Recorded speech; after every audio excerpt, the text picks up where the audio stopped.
Tonight, we will explore a profound teaching about the seeds we plant and the harvests we reap. There is nothing you need to do, nothing to fix, no one you need to become. Simply rest here, breathe naturally, and allow these stories to flow through you like water through cupped hands. If this path of gentle wisdom calls to you, I invite you to subscribe to Sleepy Monk, where we gather each night to discover the Buddha's teachings through timeless stories that guide us toward rest. In these ancient villages, where the sun rises over sugarcane fields and sets behind groves of palmyra trees, people lived by the rhythms of monsoon and harvest, learning life's deepest lessons through the work of their hands. Tonight, we will meet farmers and artisans, climbers and healers, each discovering that our actions plant seeds in the ground of tomorrow. Some seeds bring abundance, others bring sorrow. All of them teach. Let us begin this journey together. Take a gentle breath now. Feel the air moving in and out of your body. Notice how your chest rises and falls without any effort from you. Let your shoulders soften as we enter the first story. In a village where sugarcane grew tall as temple spires, there lived a man named Anil, who owned a press for extracting the sweet juice that would become jaggery sugar. His press was operated by a strong ox, a patient animal with gentle eyes and a broad back, made for pulling the heavy grinding stones in endless circles. The work was hard, the stones were heavy, and the ox labored from dawn until dusk in the heat of the Indian sun. Anil watched other sugarcane farmers and saw how they rested their animals in the heat of the day, how they allowed their oxen to drink deeply from the village well and stand in whatever shade could be found. He saw them feeding their animals extra grain and checking their hooves for stones. But Anil saw only lost profit in these rest periods. While other oxen rested, his would work. While other farmers lost hours to what he called sentiment, his press would turn, and his profits would grow.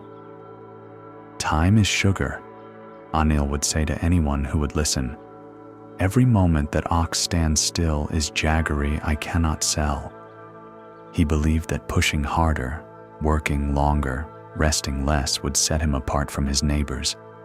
He believed that success belonged to those willing to demand the most from everything and everyone in their service. The ox was a creature of remarkable endurance. Day after day, it walked its circle around the press, pulling the heavy stones that crushed the cane and released its sweetness. Round and round, from first light until the stars appeared, with only brief moments to drink water that Anil grudgingly provided. The animal's ribs began to show. Its smooth coat became dull.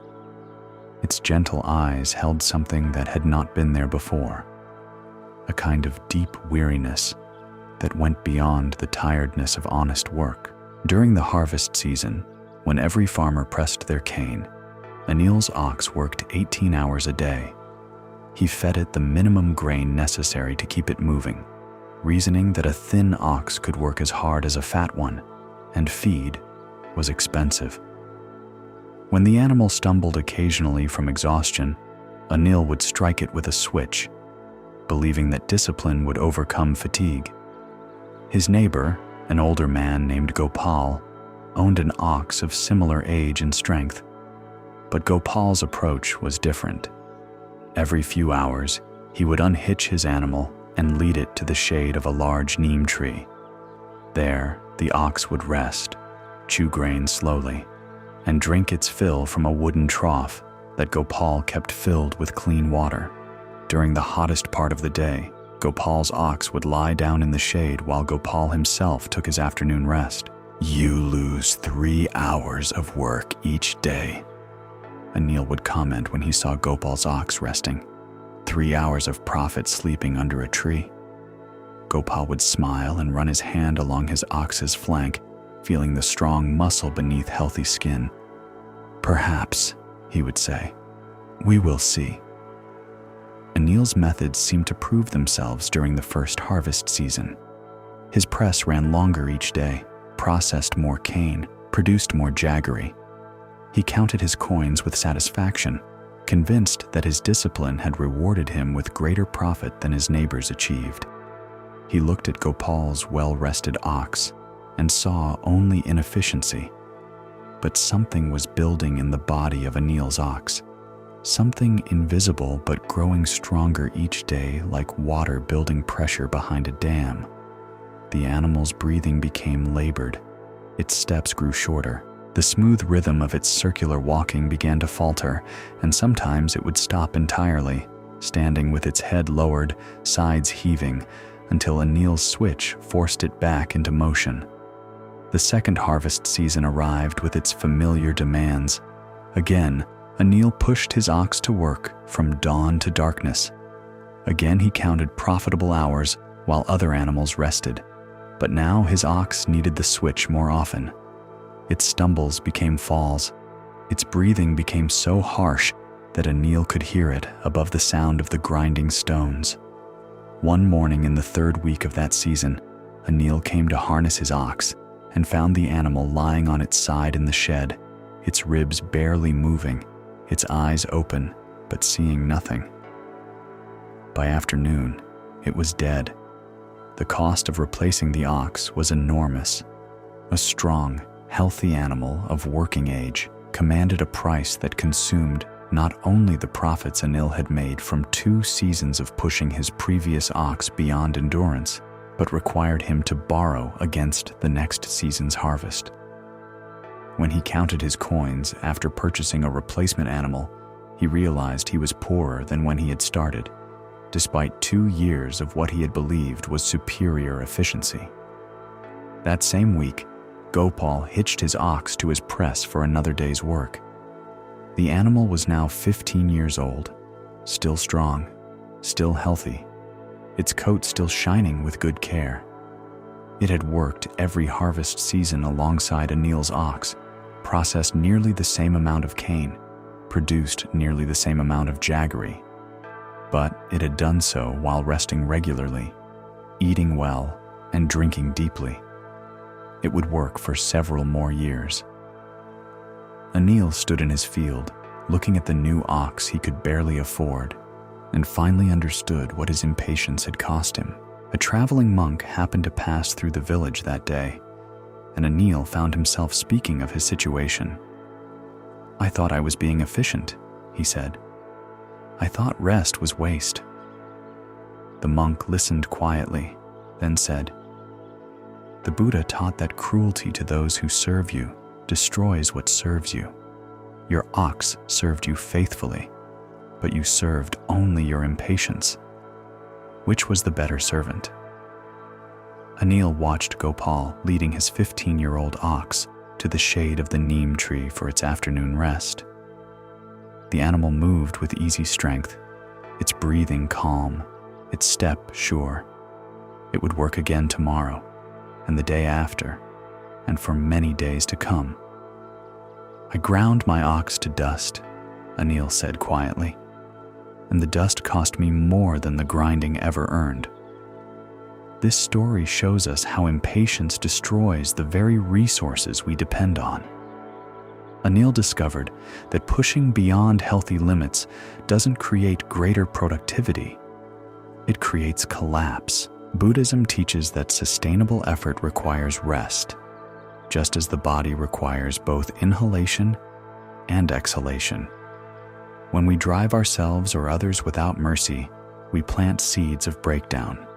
When we honor the rhythm of work and rest, we plant seeds of longevity. Let us pause here for a moment. Feel your body supported by whatever surface holds you. Notice how your breathing naturally finds its own rhythm, requiring no effort from you. There is nothing you need to push, nothing you need to force. Simply allow this moment to unfold as it will. The second teaching comes from a village where palmyra trees grew tall and straight, their tops crowned with wide fronds that rustled in the coastal wind. These trees produced a sap that, when collected and fermented, became toddy, a mildly intoxicating drink beloved in the region. But gathering this sap required climbing to the very top of these towering trees, a dangerous work that demanded skill, courage, and above all, caution. There lived in this village a young man named Kartik who had learned the art of palmyra climbing from his father and grandfather. The skill ran in his family like a river runs through generations, deepening with each passing. Kartik could scale a palmyra tree with the fluid grace of a monkey, his hands and feet finding holds that seemed impossible to others. He carried his tapping tools in a cloth bag slung across his shoulders and could make the climb and extraction in half the time it took other climbers. But as Kartik's skill grew, so did his pride. He began to see the safety measures that other climbers used, the ropes and harnesses, the careful checking of each handhold, as signs of weakness, evidence of lesser ability. When he watched older climbers tie themselves to the trunk with strong rope before beginning their tapping work, he would shake his head at what he saw as excessive caution. "Look how slowly they move," he would say to his young wife as they watched other climbers at work. "All that rope and checking and double checking, I could finish 3 trees in the time they take for one." His wife would watch him preparing for his daily climbs and feel a tightness in her chest that she could not name. "The rope weighs nothing," she would say. "Why not use it?" "Because I don't need it," Kartik would reply, flexing his strong hands. "Speed is money. Every minute I spend tying and untying rope is a minute I could spend earning." Indeed, Kartik's speed made him the most productive climber in the village. While other men completed perhaps 10 trees in a day, Kartik could tap 15 or even 20. His income was correspondingly higher, and his reputation grew. Young men would come to watch him work, marveling at his fearless efficiency, his fluid movement up and down the towering trunks. The village elder, a man who had climbed trees for 40 years before age forced him to ground-based work, would sometimes watch Kartik's performances with a troubled expression. This elder, whose name was Murali, had seen many climbers over the decades. He had seen the skilled and the clumsy, the careful and the reckless. He had attended funerals. One morning, as Kartik prepared for his daily climbs, Murali approached him. "Your skill is remarkable," the old man said. "I have rarely seen anyone move through the trees as you do, but I have never seen anyone work without rope who worked for very long." Kartik looked at the coil of rope that other climbers carried and felt only disdain. "I am not other climbers," he said. "My balance is perfect. My grip has never failed. Rope is for men who doubt themselves." Murali was quiet for a moment, watching Kartik's confident preparations. "Perhaps," he said, "but in 40 years, I learned that the tree always wins the argument with pride." Kartik laughed and shouldered his tool bag. "Watch me today, old father. Count how many trees I tap while the rope users are still tying their first knot." That day, Kartik worked with particular intensity, as if to prove his point to the watching elder. He moved through the grove like a dancer, scaling tree after tree with breathtaking speed and grace. By midday, he had tapped more trees than most climbers completed in a full day. The sap flowed into his collecting vessels, and his confidence soared with his earnings. It was on the 18th tree of that day when Kartik's certainty met the tree's indifference. He was near the top of a particularly tall palmyra, reaching for a spot where the sap ran most freely, when the piece of bark his left hand gripped simply crumbled away. For a moment, he hung by his right hand alone, his feet scrambling for purchase on the smooth trunk. His tool bag shifted on his shoulders, changing his balance. His right hand, suddenly bearing all his weight, began to slip. He fell 90 feet, his body striking branches on the way down, each impact changing his direction but not significantly slowing his descent. He landed on his back with a sound that brought every person in the village running. When they reached him, Kartik was conscious but could not move his legs.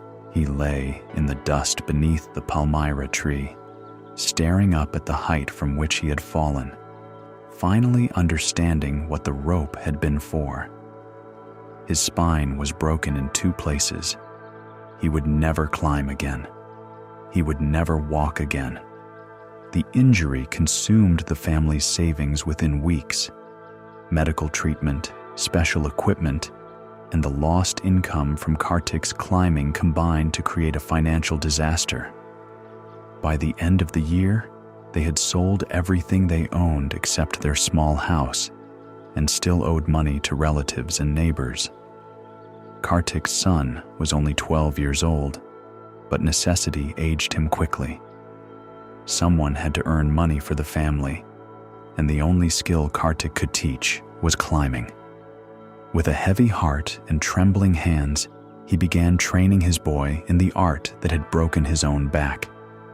The child learned quickly, as children do. But unlike his father, he climbed with rope, with harness, with every safety measure that caution could devise. Still, he was only 12. His small hands could not grip as strongly as a man's. His short arms could not reach as far. His light body could not carry as many tools. What had taken Kartik an hour now took his son most of a day. One evening, as the boy returned from the trees exhausted and having earned perhaps a quarter of what his father once made, Kartik felt the full weight of his choices settling on his chest like a stone. "I am sorry," he said to his son.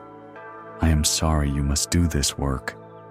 The boy, who was wise beyond his years in the way that children forced into adult responsibilities often become, looked at his father for a long moment. "Your pride cost your son his childhood," the boy said quietly. "The rope would have weighed nothing. This costs everything."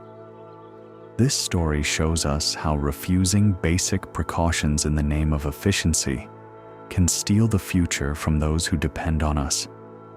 Kartik discovered that pride disguised as confidence becomes the enemy of wisdom. The Buddha taught that right action includes protecting not only ourselves, but those who rely on our protection. When we take unnecessary risks for small gains, we plant seeds that may grow into disasters too large for our families to bear. Rest now for a moment.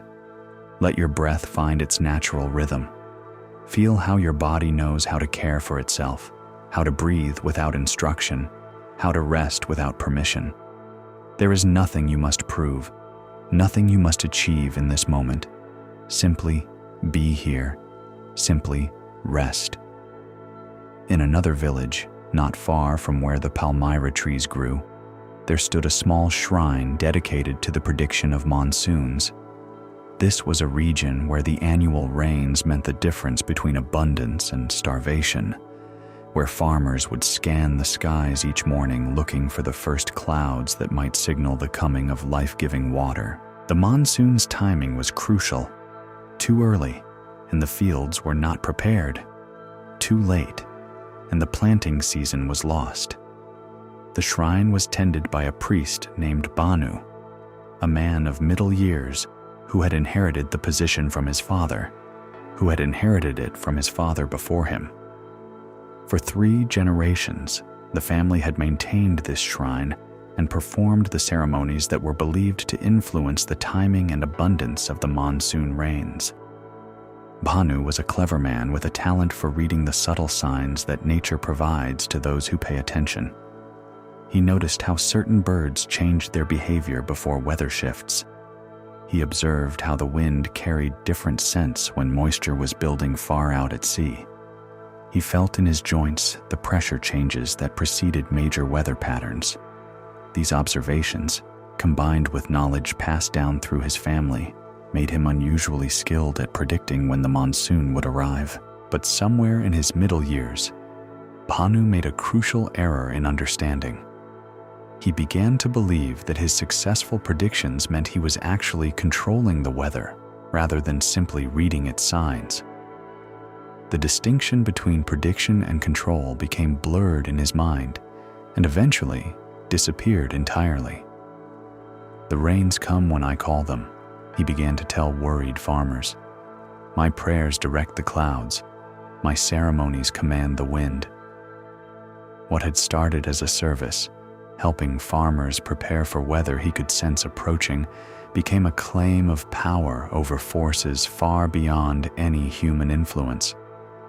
The farmers, desperate for any sense of control over their precarious lives, wanted to believe him. When Bhanu's predictions proved accurate, as they often did due to his genuine skill at reading natural signs, the farmers attributed the successful weather to his divine influence rather than his observational ability. Their gratitude quickly transformed into reverence, and reverence just as quickly transformed into offerings. Soon, farmers were bringing rice, coins, and cloth to the shrine, hoping to influence Bhanu's prayers on their behalf. The more they brought, the more convinced they became that the offerings were working. When the monsoon arrived on schedule, they credited Bhanu's intercession. When the rains were abundant, they praised his power. When crops flourished, they celebrated his divine connection. Bhanu found this new status intoxicating. The respect in the farmer's eyes, the steady stream of offerings, the sense of being essential to the community's survival. All of it fed something in him that had been hungry for recognition. He built a larger shrine. He created more elaborate ceremonies. He began to speak of himself as specially chosen to mediate between the human world and the forces of sky and storm. For 7 years, this arrangement seemed to work perfectly. Bhanu's weather sense remained sharp. His predictions continued to be largely accurate, and the monsoons cooperated by arriving more or less when they were expected. The farmers prospered. Bhanu grew wealthy from their offerings, and everyone seemed to benefit from what they believed was his control over the weather. But weather, like all natural forces, follows rhythms far older and larger than human influence. In the 8th year, despite all of Bhanu's prayers and ceremonies, despite the farmer's generous offerings and faithful attendance at his rituals, the monsoon simply did not come. Week after week passed with clear skies and scorching sun. The dates when the rains should have arrived came and went. Bhanu performed ceremony after ceremony, each one more desperate than the last. He fasted. He stayed awake for days at a time chanting prayers. He created new rituals, believing that perhaps he had forgotten some crucial element of the old ones. The farmers watched their seedbeds dry to dust. They watched their carefully prepared fields crack under the relentless sun. They watched their hopes for the year's harvest wither like grain without water. And they began to look at Bhanu with different eyes. "Where are the rains you promised?" they began to ask. "We brought our offerings. We attended your ceremonies. We believed in your power. Why do the clouds not come?" Bhanu had no answer that satisfied them, because he had no answer that satisfied himself. For the first time, he was forced to confront the difference between predicting the weather and controlling it, between reading nature's signs and commanding nature's forces. The distinction he had allowed to blur became painfully sharp. As the drought deepened and crops failed entirely, the farmers' disappointment transformed into anger. They felt betrayed, not just by the weather, but by Bhanu's claims of influence over it.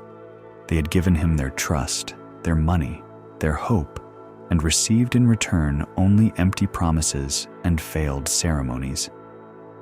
One night, in the depth of their desperation and rage, a group of farmers came to the shrine carrying torches. They found Bhanu there, still praying desperately to skies that remained cruelly clear. "You took credit for rains you never controlled," one farmer said. "You accepted offerings for power you never possessed. You let us believe we could buy the monsoon with rice and coins." The flames that consumed Bhanu's shrine that night burned bright enough to be seen from the neighboring village. By morning, nothing remained but charred wood and scattered stones. Bhanu himself fled before dawn, carrying nothing but the clothes he wore and the bitter knowledge of his deception. A traveling monk, passing through the region some days later, heard the story from the farmers who remained behind, still hoping for rain that might yet save some portion of their crops. "But surely you knew that no person controls the weather?" the monk asked gently. An old farmer, his face lined with worry and grief, spoke for them all. "We wanted to believe it could be controlled. We wanted to believe our offerings mattered to the sky. He told us what we wished to hear, and we chose to believe it rather than accept that we are small beneath the vastness of the monsoon." The monk nodded, understanding the deep human need to feel some influence over forces beyond control. "The Buddha taught," he said, "that suffering comes from claiming power over what we never controlled. When the lie fails, it consumes everything built upon it. Your priest discovered this truth, but the cost was shared by all who believed him. That year, the monsoon finally came in the last weeks of the season, too late to save the main crops, but enough to keep the wells from running dry entirely. The farmers survived, though with great hardship. Bhanu was never seen in that region again, though some said he had found work as a simple laborer in a distant town, no longer claiming any power over sky or storm. Where the shrine had stood, only the stone foundation remained, and weeds grew up through the cracks in the platform where farmers had once placed their offerings to purchase the impossible. This story shows us the danger of claiming power over what we cannot control. Bhanu discovered that taking credit for nature's rhythms guarantees blame when nature doesn't cooperate. Buddhism teaches that wisdom lies in understanding our true relationship to the forces that shape our lives. We can observe, we can prepare, we can adapt, but we cannot command. When we accept offerings for powers we don't possess, we plant seeds of eventual exposure that destroy trust, reputation, and community. Let us rest again. Notice how the air around you supports you without asking anything in return. Feel how the ground beneath you holds you without requiring payment. These forces serve you freely, asking nothing, claiming nothing, simply being what they are. There is great peace in accepting what we can receive without needing to control what we cannot command. The fourth teaching comes from a village where the art of weaving was passed down through generations like a sacred trust. Here lived a woman named Kamala, whose fingers knew silk threads the way a musician's fingers know the strings of a veena. She could feel the quality of thread by touch alone, could sense tension and strength, and the subtle differences that separated fine work from ordinary work. Her saris were sought after in markets 3 villages away, known for their intricate patterns and the way the colors seemed to dance in the light. Kamala had learned this art from her mother-in-law, a patient woman who had taught her not only the techniques of the loom, but the deeper principles that made weaving more than mere craft. "Every thread matters," the older woman had said. "Rush one thread, and the whole cloth suffers. Care for each thread, and the whole cloth sings." But as Kamala's skill grew and her reputation spread, she began to look for ways to increase her output. The market for fine saris was good. Buyers were willing to pay well for quality work, and she saw opportunity to expand her small operation into something more profitable. She hired 2 younger women to help her, teaching them the basic techniques while keeping the more advanced work for herself. The arrangement worked well at first. Kamala could focus on the complex pattern work that required her expertise, while her assistants handled the simpler portions of each sari. Production increased, income grew, and Kamala felt the satisfaction of a plan successfully executed. But success brought its own pressures. Buyers wanted more saris, faster delivery, lower prices to compete with cheaper cloth from other regions. Gradually, almost without noticing it, Kamala began to compromise. First, she started using slightly lower quality silk thread, reasoning that the difference would be barely noticeable in the finished product. Then, she began to simplify some of the more time-consuming pattern elements, creating designs that looked similar to her traditional work, but required less precision and fewer colors.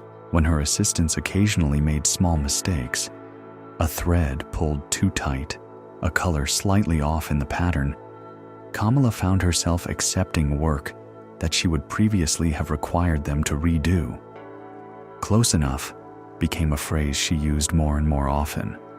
The customer won't notice became her justification for allowing standards to slip just a little further each week. The changes were subtle at first. The saris still looked beautiful to casual observers. They still sold well in the local market. But something essential was being lost, thread by thread, compromise by compromise. The cloth no longer had the particular quality that had made Kamala's work distinctive. The colors were flatter, the patterns less precise. The overall effect somehow dimmed, like a song sung slightly off-key. A master weaver from a distant city happened to visit the market one day, an elderly woman whose own reputation stretched across half the region. She examined several saris from different weavers, feeling the cloth between her fingers, holding the fabric to the light to study the patterns. When she came to Kamala's work, she paused for a long time, her experienced hands exploring the weave. "This is strange," she said to the merchant selling the saris. "This work shows great skill in some places, but carelessness in others. The weaver who made this knows how to do better, but chose not to." Her words reached Kamala's ears through the small network of gossip that connected all the weavers in the region. At first, Kamala felt defensive. What did this stranger know about the pressures of running a business, about the need to balance quality with productivity? But the criticism stuck in her mind like a thorn, small but persistent. That evening, she took out one of her newest saris and examined it as the visiting master had done, holding it to the light, running her fingers along the threads. For the first time in months, she really looked at her own work with critical eyes. What she saw disturbed her. The thread quality was noticeably inferior to what she had once used. The patterns, while technically correct, lacked the subtle variations that had once made each sari unique. The overall effect was competent but uninspired, like a meal prepared without love. More troubling still was the realization that her standards had dropped so gradually that she had not noticed the decline. Each small compromise had seemed reasonable when considered in isolation, but the cumulative effect was a body of work that no longer represented her true capabilities. The next morning, Kamala gathered her 2 assistants and looked at the work they had completed the previous day. Thread tension was inconsistent. Color transitions were abrupt where they should have been subtle. Several small errors that she would once have required them to fix had been accepted as good enough. "I need to speak with you both," she said, her voice heavy with the weight of realization. "We have been allowing our work to become ordinary, and ordinary work serves no one well. Not us, not our customers, not the tradition that taught us. One of the assistants, a young woman named Priya, looked confused. "But we're producing more saris than ever," she said. "The merchants are happy with what we deliver." Kamala held up the sari she had examined the night before. "Feel this thread," she said, guiding Priya's fingers to the silk. "Now feel this." She brought out one of her saris from 2 years earlier, before the compromises had begun. "Do you notice the difference?" Priya's face changed as she felt the superior silk of the older work. "This one is smoother," she said quietly. "Stronger. It feels alive somehow." "Yes," Kamala said, "and look at the pattern work." She laid the 2 saris side by side, and the difference became unmistakable. The newer work was technically adequate, but the older sari seemed to glow with an inner vitality that came from attention to every detail, from threads selected with care and patterns executed with patience and precision. "Starting today," Kamala announced, "we will return to the standards my mother-in-law taught me. It will mean producing fewer saris. It will mean lower immediate profits, but it will mean that our work honors the tradition and serves the customer as it should be served." The transition was not easy. Using higher quality silk increased costs significantly. Requiring perfect work from her assistants meant that saris took longer to complete, and some had to be partially redone when mistakes were discovered. For several months, Kamala's income actually decreased as she rebuilt the quality of her operation, but gradually, the results of her renewed commitment began to show. The saris that emerged from her workshop regained their distinctive character. Colors became richer, patterns more precise, the overall effect more luminous. Word spread through the market network that Kamala's work had returned to its former excellence. One day, the same master weaver who had criticized her work returned to the market. She spent a long time examining Kamala's newest saris, testing the silk, studying the patterns, holding the cloth to catch the light. Finally, she asked to meet the weaver who had created such beautiful work. When they met, the master weaver smiled with genuine appreciation. "These saris sing," she said simply. "Whoever made them understands that excellence cannot be hurried, cannot be compromised, cannot be faked. This is the work of someone who respects both the craft and the customer." Kamala felt a warmth in her chest that no amount of quick profit could have provided. "I had forgotten that for a while," she admitted. "I let myself believe that close enough was enough. But cloth tells the truth about the hands that made it." "Yes," the master weaver agreed. "The threads remember everything, every shortcut, every compromise, every moment when the weaver chose speed over care. But they also remember love, patience, and respect for the work. These saris will serve their owners for decades because you gave them your best effort, not your quickest effort." That evening, Kamala sat at her loom working on a new sari, her fingers moving with the patient precision that had made her reputation originally. Each thread was placed with intention, each color chosen with care, each pattern element executed as perfectly as her skill allowed. The work took time, but the time was well spent. She was creating something that would honor both the tradition she had inherited and the person who would eventually wear her creation. This story shows us how gradual compromise erodes excellence so slowly we don't notice until the damage is done. Kamala discovered that close enough becomes farther and farther from true quality as standards slip thread by thread. Buddhism teaches that right livelihood requires maintaining integrity in our work, even when shortcuts seem profitable. When we honor our craft and our customers with consistent excellence, we plant seeds of reputation that grow into lasting success. When we compromise quality for immediate gain, we plant seeds of mediocrity that eventually destroy what we worked to build. Take a breath now. Let your body settle more deeply into rest. Notice how there is nothing about this moment that needs to be improved, nothing that needs to be rushed or compromised. Simply be here, as completely as you can, with the same patience that creates excellence in any craft.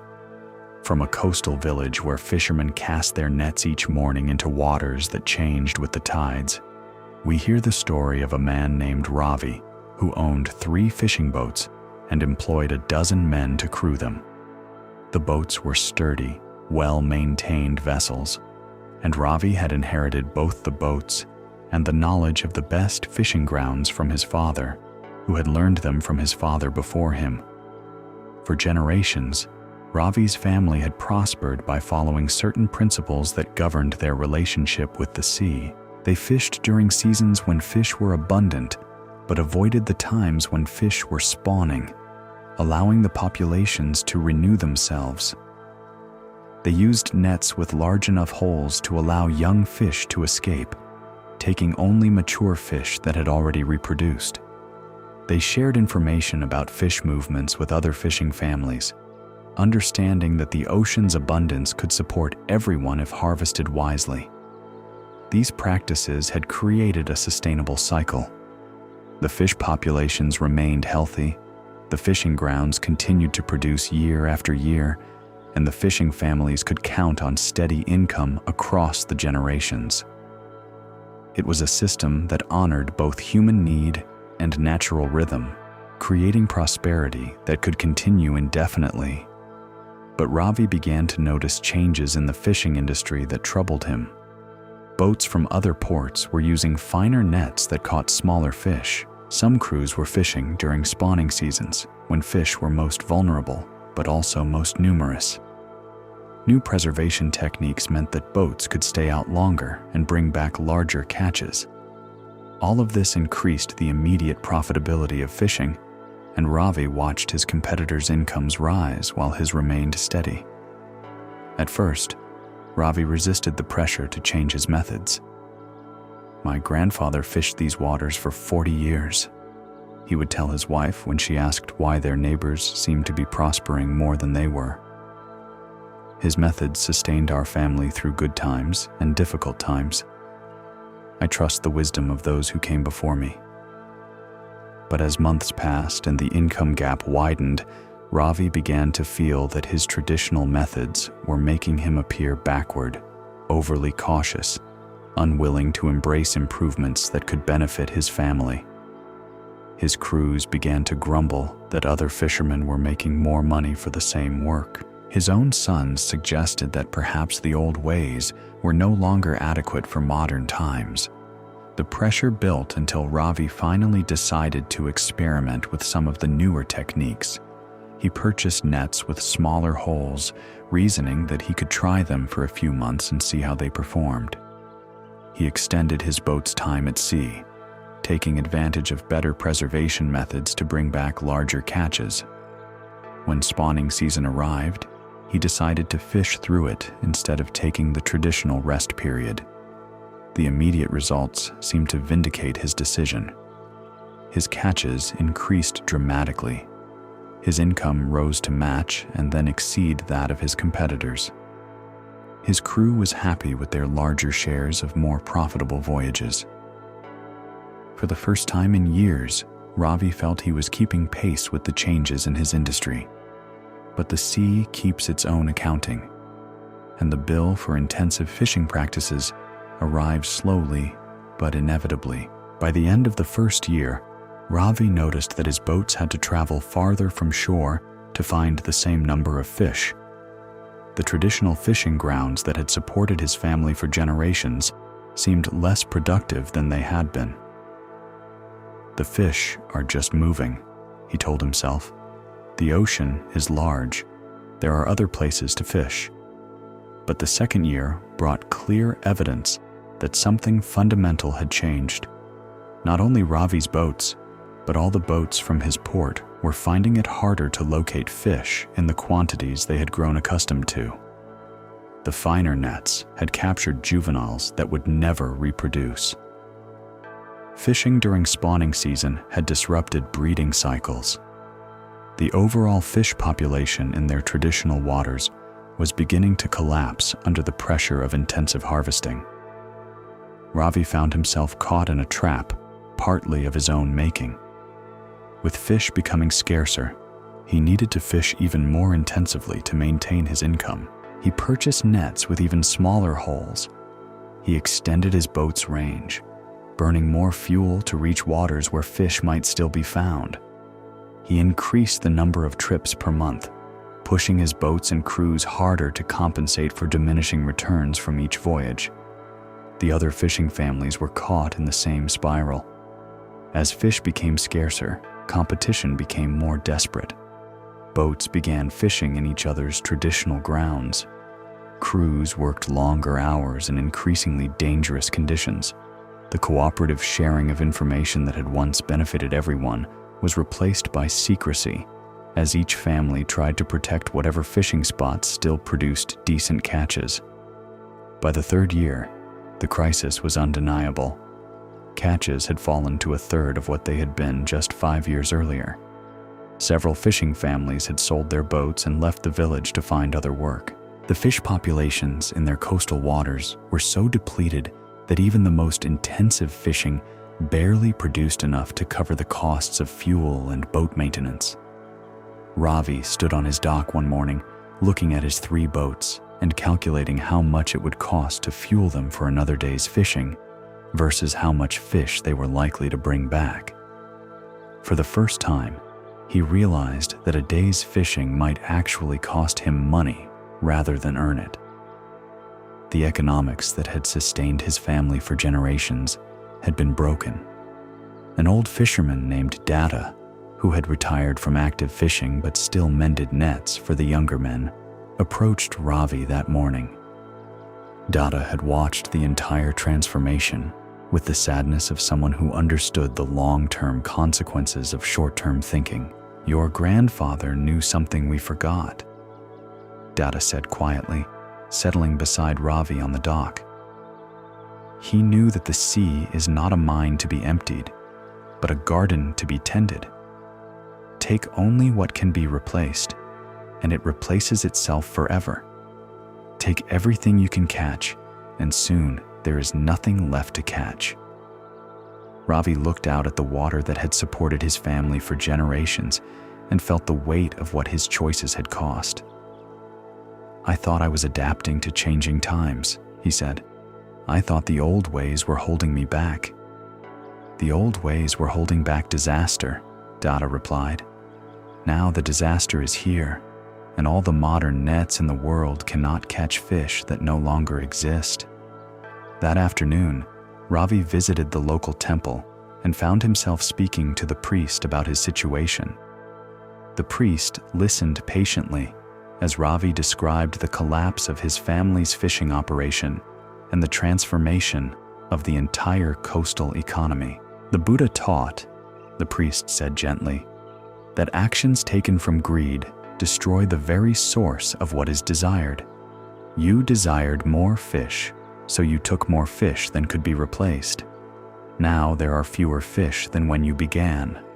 The seed of excessive taking always grows into the fruit of scarcity." Ravi sold 2 of his 3 boats that year and used the money to retrain his crew for other work. His remaining boat he used only occasionally during seasons when fish were most likely to recover from fishing pressure. It was too late to restore the abundance that had once supported dozens of families, but perhaps it was not too late to prevent total collapse. Sometimes, walking on the beach in the early morning, Ravi would remember the sound of his father's boats returning heavy with fish, the calls of seabirds following the boats to shore, the bustle of a thriving fishing community. All of that was gone, sacrificed to the illusion that taking everything available was the same as prosperity. The the few fish that remained would need many years to rebuild their numbers, if they could rebuild at all. Ravi would not live to see the return of the abundance his grandfather had known. That abundance had been lost in just 3 years of intensive fishing, but it might take 30 years to restore, if it ever could be restored. This story shows us how short-term thinking destroys long-term abundance. Ravi discovered that taking everything available is not the same as creating prosperity. It is the path to scarcity. Buddhism teaches that greed consumes the source of what it desires, like a fire that burns the forest that feeds it. When we harvest more than can be naturally replaced, we plant seeds of depletion that grow into poverty for ourselves and future generations. Let us pause once more. Feel how your breathing continues without depleting the air around you. Notice how your body takes only what it needs and releases what it has used, participating in cycles of exchange that sustain rather than exhaust. There is wisdom in this natural rhythm of taking and giving that honors both present need and future abundance. In a town known for its metalworkers, where the sound of hammers on anvils began before dawn and continued until the stars appeared, there lived a blacksmith named Arjun, who had inherited his father's forge and his grandfather's reputation for creating tools that would last a lifetime. The hammers, knives, and farming implements that came from Arjun's forge were known throughout the region for their balance, their edge-holding ability, and their resistance to breaking even under heavy use. Arjun had learned his craft the traditional way, starting as a young boy who pumped the bellows and sorted scrap metal, gradually learning to judge the color of heated iron, to feel when metal had reached the proper temperature for shaping, to recognize the subtle signs that indicated when a tool was perfectly tempered. His father had been a patient teacher who emphasized that metalworking was not just about applying force to iron, but about understanding the nature of the metal itself, working with its properties rather than against them. The forge had always operated on a simple principle: create tools that would serve the customer for decades. This meant using the best available iron, heating it properly, shaping it with care, and tempering it with precise attention to temperature and timing. It meant refusing to rush the process, even when customers were impatient for delivery. It meant occasionally scrapping work that was almost good enough but not quite perfect, starting over rather than accepting mediocrity. This approach had served Arjun's family well across 3 generations. Farmers would travel from distant villages to purchase tools from their forge, knowing that what they bought would likely outlast the person who bought it.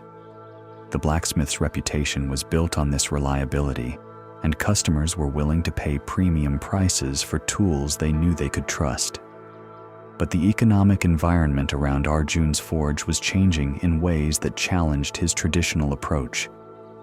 Cheaper tools were beginning to appear in the markets, made in larger workshops that could produce implements more quickly and at lower cost. These tools might not last as long as Arjun's work, but they were affordable to farmers who could not pay the higher prices that quality craftsmanship required. Initially, Arjun was confident that customers would recognize the superior value of his work. A tool that costs twice as much but lasts 5 times as long is still a bargain, he would tell his wife when she worried about the competition from cheaper alternatives. People understand quality. They will pay for tools that serve them well. But as months passed, Arjun noticed that fewer customers were coming to his forge. The farmers who had once been his regular clients were increasingly purchasing the less expensive tools, reasoning that they could replace a cheap tool several times for the cost of one of Arjun's implements. Some customers frankly admitted that they could not afford his prices, regardless of the superior quality his work provided. The pressure mounted as Arjun watched his income decline, while his overhead costs remained the same. The forge required fuel, raw materials, and maintenance, whether he was busy or idle. For the first time in his adult life, he began to worry about his ability to support his family through his craft.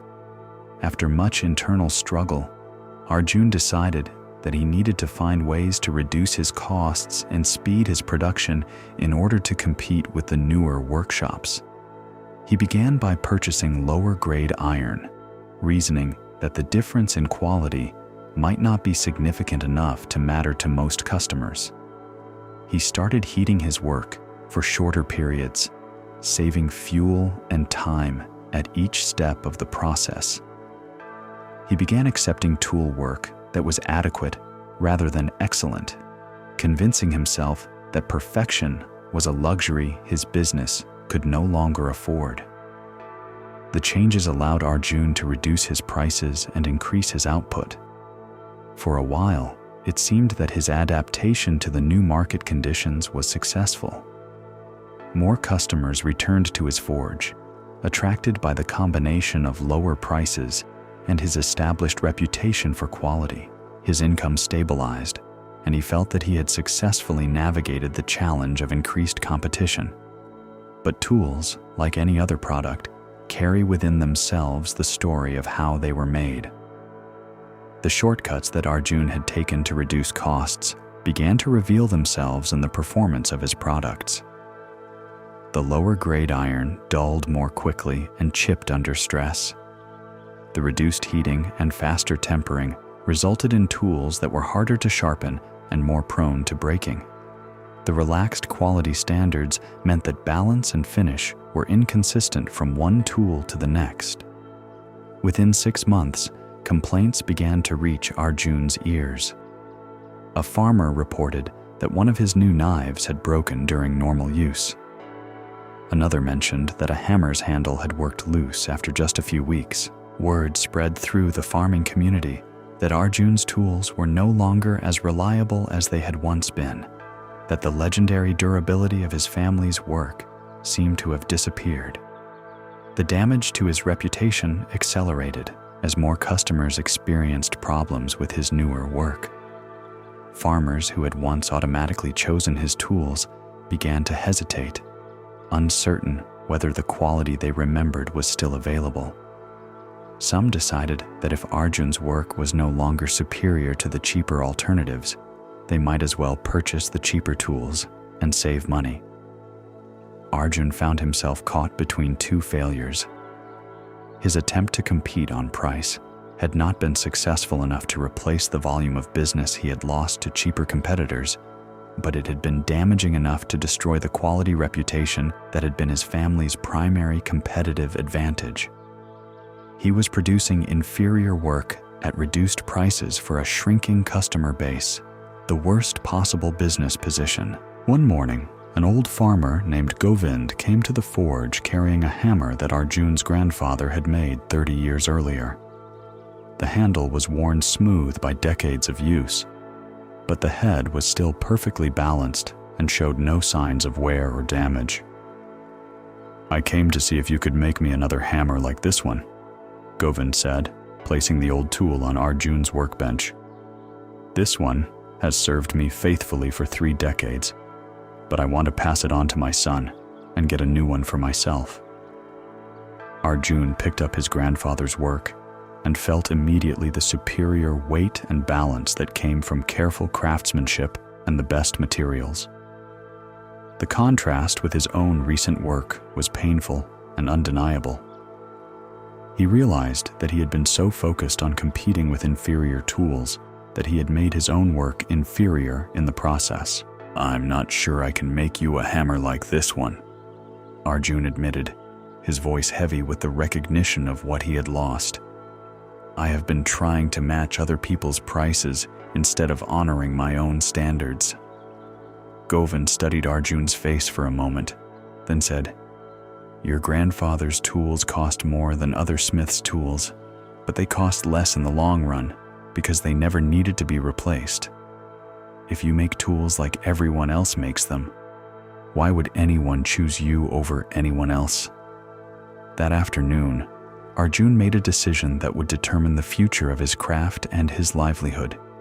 He gathered up all of his recent work that fell short of his family's traditional standards and set it aside to be remelted and remade properly.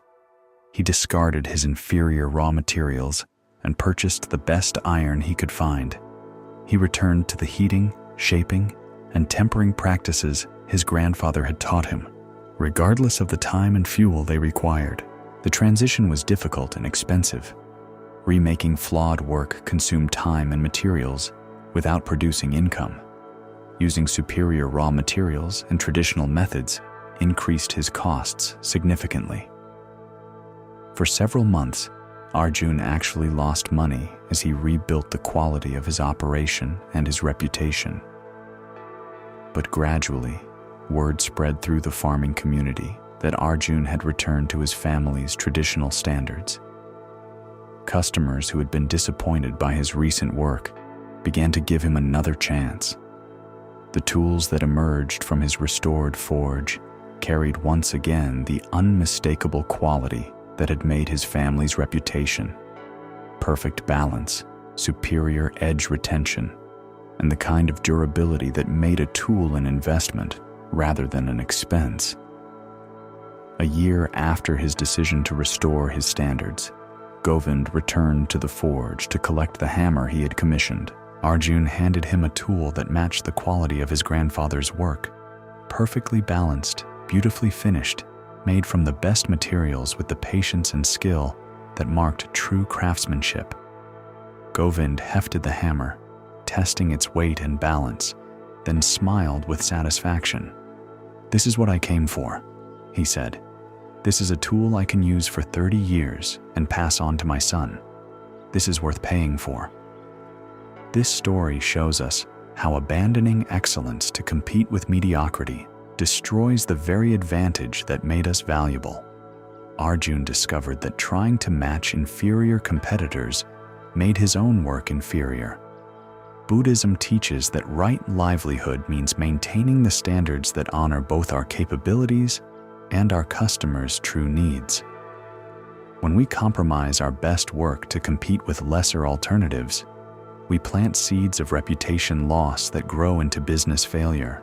When we maintain excellence regardless of competitive pressure, we plant seeds of lasting value that grow into sustainable success. Rest now in this understanding. Feel how your own breath maintains its perfect rhythm without competing with anyone else's breathing, without compromising its essential function, simply doing what breath does best. There is great peace in honoring what we do best, regardless of what others choose to do with their capabilities. We have traveled far together through these teachings tonight, meeting farmers and weavers, climbers and fishermen, each discovering how the seeds of our actions determine the harvest of our consequences. Let us explore one more story before we gather these lessons together. In a region where the soil was rich and the rainfall reliable, there lived a merchant named Deepak who had built his prosperity by trading in grain. He owned warehouses in 3 different towns, employed dozens of workers to transport and store rice, wheat, and millet, and had developed relationships with farmers across a wide area who sold their surplus crops to him for distribution to markets where grain was needed. Deepak's business model was straightforward and, for many years, beneficial to everyone involved. During harvest seasons, when farmers had more grain than they could use or store effectively, he would purchase their surplus at fair prices. He would then store this grain in his warehouses and sell it throughout the year to communities that needed steady food supplies, making a reasonable profit while providing a valuable service that connected rural abundance with urban need. This system had worked well for nearly 2 decades. Farmers had a reliable buyer for their surplus crops, communities had access to grain throughout the year, and Deepak earned enough from his role as intermediary to support his family and expand his operation gradually. It was honest work that served genuine needs, and Deepak took satisfaction in knowing that his business helped ensure that grain flowed from places of surplus to places of scarcity. But gradually, Deepak began to notice that his profits were highest during the months when grain was scarcest, the period between the exhaustion of one year's stores and the arrival of the next year's harvest. During these lean months, the price of grain could increase dramatically, sometimes doubling or tripling the cost that farmers had accepted during the abundant harvest season. At first, this price variation simply reflected natural market forces. When grain was abundant, prices were low. When grain was scarce, prices rose.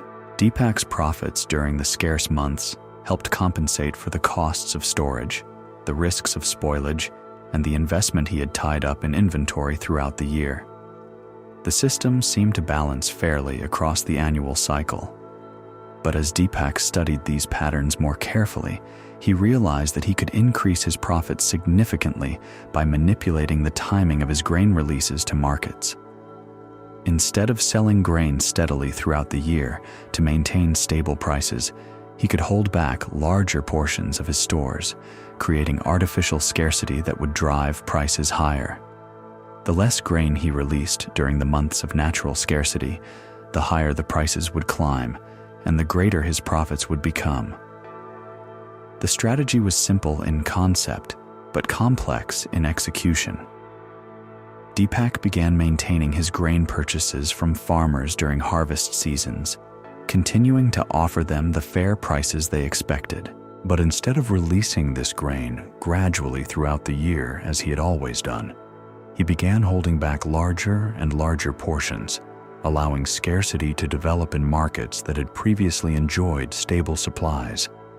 The initial results exceeded his expectations. As grain became scarcer in the markets he supplied, prices rose dramatically. Families that had once been able to purchase grain at reasonable cost found themselves paying twice or 3 times the traditional price for the same quantity of rice or wheat. Deepak's profits during the artificial scarcity periods became enormous, far exceeding anything he had earned through his previous approach of steady, moderate markups. For a while, the strategy seemed to benefit Deepak without creating obvious problems for anyone else. The farmers still received fair payment for their crops during harvest season.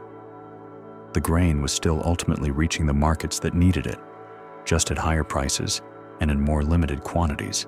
From Deepak's perspective, he was simply maximizing the value of a service he was already providing. But artificial scarcity creates real suffering, and suffering creates consequences that extend far beyond immediate profit calculations. As grain prices rose in response to Deepak's manipulation of supply, families in the towns he supplied began to struggle. Parents who had once been able to feed their children adequately found themselves rationing food, trying to make smaller quantities of grain last longer. The elderly and the poor were hit hardest, as they had the least flexibility to absorb the increased costs. The suffering was not merely inconvenient, it was genuinely dangerous. In some households, children began showing signs of malnutrition as parents stretched inadequate grain supplies across too many meals. In the worst cases, families began to go without food entirely for days at a time, hoping that grain prices might fall or that they might find additional income to afford the artificially inflated costs. Meanwhile, Deepak's warehouses remained well stocked with grain that could have alleviated the suffering, grain that he was deliberately withholding to maintain the high prices that generated his exceptional profits. He justified this by telling himself that business was business, that market forces were natural, and that he was simply responding to supply and demand like any rational merchant would. But the community's suffering eventually generated responses that Deepak had not anticipated. Desperate families began to organize, pooling their resources to send representatives to grain-producing regions, seeking to bypass Deepak's warehouses entirely by purchasing directly from farmers. These buying cooperatives initially struggled, as they lacked the infrastructure and relationships that Deepak had built over decades. but desperation motivated them to persist where convenience might have led them to give up. More significantly, government authorities began to take notice of the unusual grain price patterns in the region. Officials who monitored food security became suspicious when prices rose dramatically in areas where harvest reports suggested adequate supply. Investigations began that traced the artificial scarcity to its source in Deepak's deliberate hoarding of available grain. The discovery of Deepak's manipulation triggered multiple forms of consequence that arrived almost simultaneously. Government authorities imposed heavy fines for market manipulation and required him to release his hoarded grain at controlled prices. The farming cooperatives that had formed during the artificial scarcity began purchasing directly from producers, cutting Deepak out of transactions that had once provided his primary income.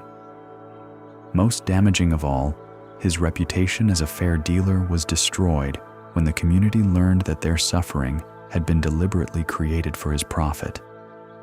Within 6 months of the investigation's conclusion, Deepak's grain trading business had collapsed entirely. The fines had consumed most of his accumulated wealth. The loss of customers to cooperative purchasing arrangements had eliminated his income stream. The damage to his reputation made it impossible to re-establish relationships with either farmers or communities that might have provided a foundation for rebuilding his business. But the deepest consequence was not financial. It was the knowledge that his pursuit of exceptional profits had caused genuine suffering among families who had trusted his business to provide them with steady access to food. Children had gone hungry while grain sat in his warehouses. Families had struggled to afford basic nutrition while he calculated how much additional profit he could extract from their need. One evening, as Deepak sat in his nearly empty house, most of his possessions sold to pay the government fines, a neighbor woman came to his door. She was the mother of 3 young children, and she looked older than her years, worn down by months of stretching inadequate food across too many meals during the artificial scarcity Deepak had created. "I wanted to ask you something," she said quietly, standing in his doorway. "When my children were hungry, when I was choosing between feeding them and paying rent, did you know that your grain stores were full? Did you understand that you could have ended our suffering any time you chose to?" Deepak found that he had no answer that would justify his choices, no explanation that would transform his deliberate creation of scarcity into anything other than what it was: the conversion of community suffering into personal profit. "I told myself it was just business," he said finally, his voice barely audible. The woman nodded, as if she had expected that answer. "Business," she repeated. "That is what you called it when my children went to bed hungry so that you could count more coins. I wanted to hear you say it." After she left, Deepak sat alone in his empty house and finally understood the full cost of his strategy. He had traded decades of honest reputation for a few months of exceptional profit.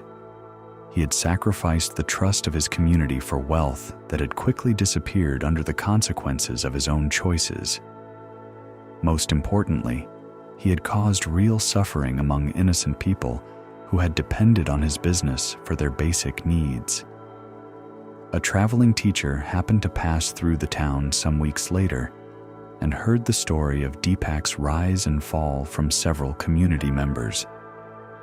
When the teacher encountered Deepak himself, working now as a day laborer loading goods for other merchants, he offered a simple observation. "The Buddha taught," the teacher said, "that prosperity built on others' suffering contains the seeds of its own destruction. You discovered that artificial scarcity creates real consequences that eventually consume the profits it generates. When we plant seeds of manipulation in the field of community need, we harvest a crop of isolation and loss." Deepak nodded, understanding now what he had been too focused on profit to see, while his warehouses were full and his coins were accumulating. "I thought I was being clever," he said. "I thought I could create scarcity without creating suffering. But there is no difference between the two." "No," the teacher agreed. "There is no difference. Scarcity and suffering are the same seed, and that seed always grows into consequences larger than the profits it initially provides." This story shows us how creating artificial scarcity to increase profits ultimately destroys the relationships that make business possible.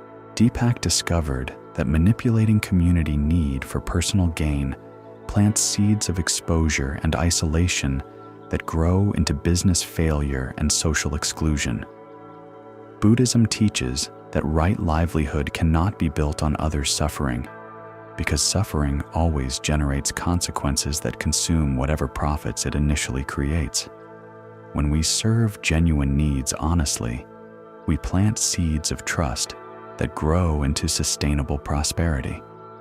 When we manufacture problems to profit from their solutions, we plant seeds of discovery that grow into the destruction of everything we work to build. Let us pause here and breathe together. Notice how the air moves in and out of your body freely, without hoarding, without creating artificial scarcity of breath for your benefit. Feel how your heart beats steadily, sharing your body's resources equally among all your organs, creating abundance through generous circulation rather than through withholding. There is deep wisdom in these natural rhythms of sharing and abundance. We have explored many teachings tonight through the stories of those who learned difficult lessons about the seeds they planted and the harvests they reaped. We met Anil, who discovered that pushing beyond healthy limits destroys the very resources we depend on. We saw how his impatience with rest and his demand for constant productivity ground his faithful ox to dust, leaving him poorer than when he started. We learned from Kartik, who found that pride disguised as confidence can steal the future from those who love us. His refusal to use basic safety precautions in the name of efficiency cost him his ability to walk and cost his young son the childhood that should have been protected by his father's wisdom. We discovered through Bhanu's story how claiming power over what we cannot control sets us up for devastating exposure. His transformation from skilled weather observer to false controller of monsoons ended with the destruction of his shrine and his exile from the community that had once revered him.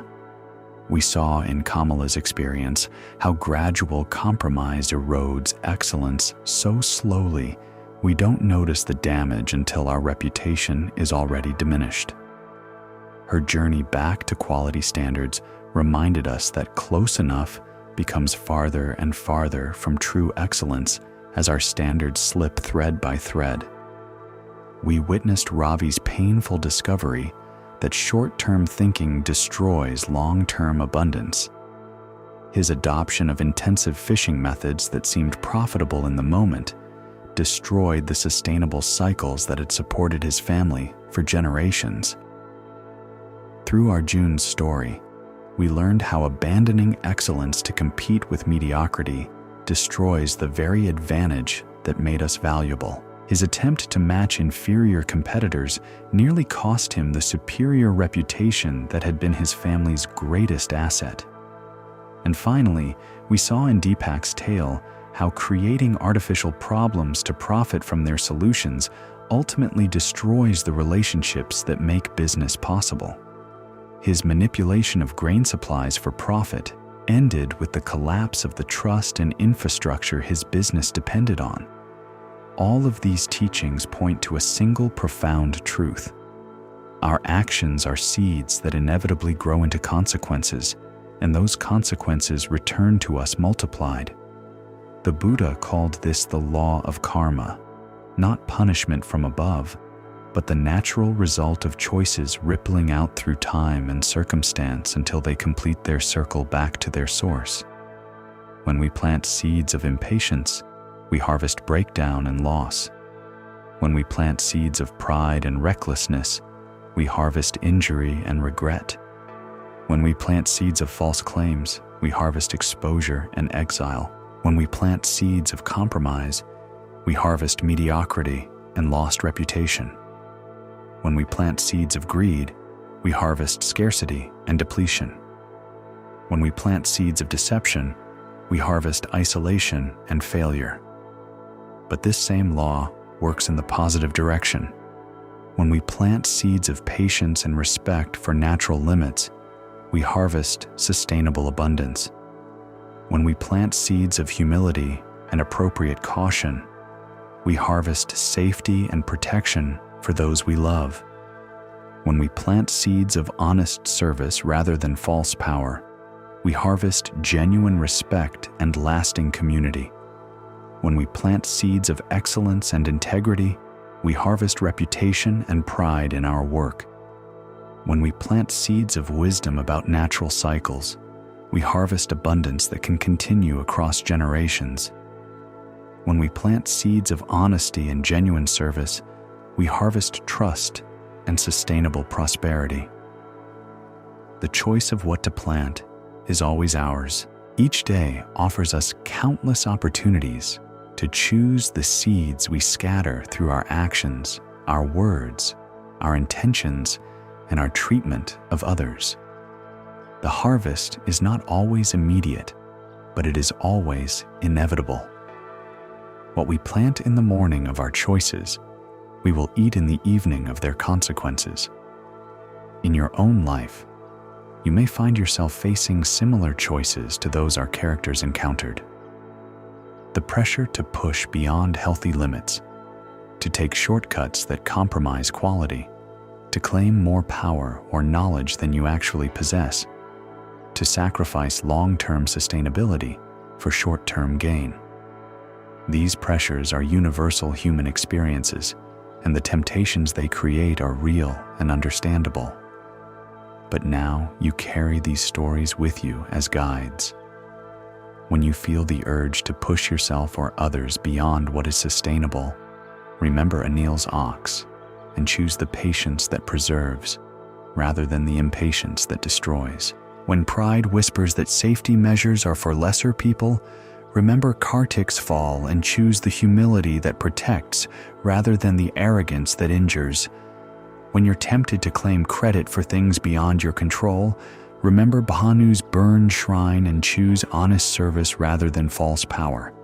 When close enough seems adequate, remember Kamala's restored excellence and choose quality that honors both your capability and your customers' trust. When immediate profit calls you to take more than can be replaced, remember Ravi's empty nets and choose sustainability over short-term gain. When competition pressure urges you to abandon your standards, remember Arjun's return to excellence and choose quality over convenience. When opportunities arise to profit from others' suffering, remember Deepak's empty warehouses and choose service over manipulation. In every case, choose to plant seeds that will grow into harvests you can be proud to claim. Harvests that serve not only your immediate needs, but the needs of those who depend on you and the generations who will follow.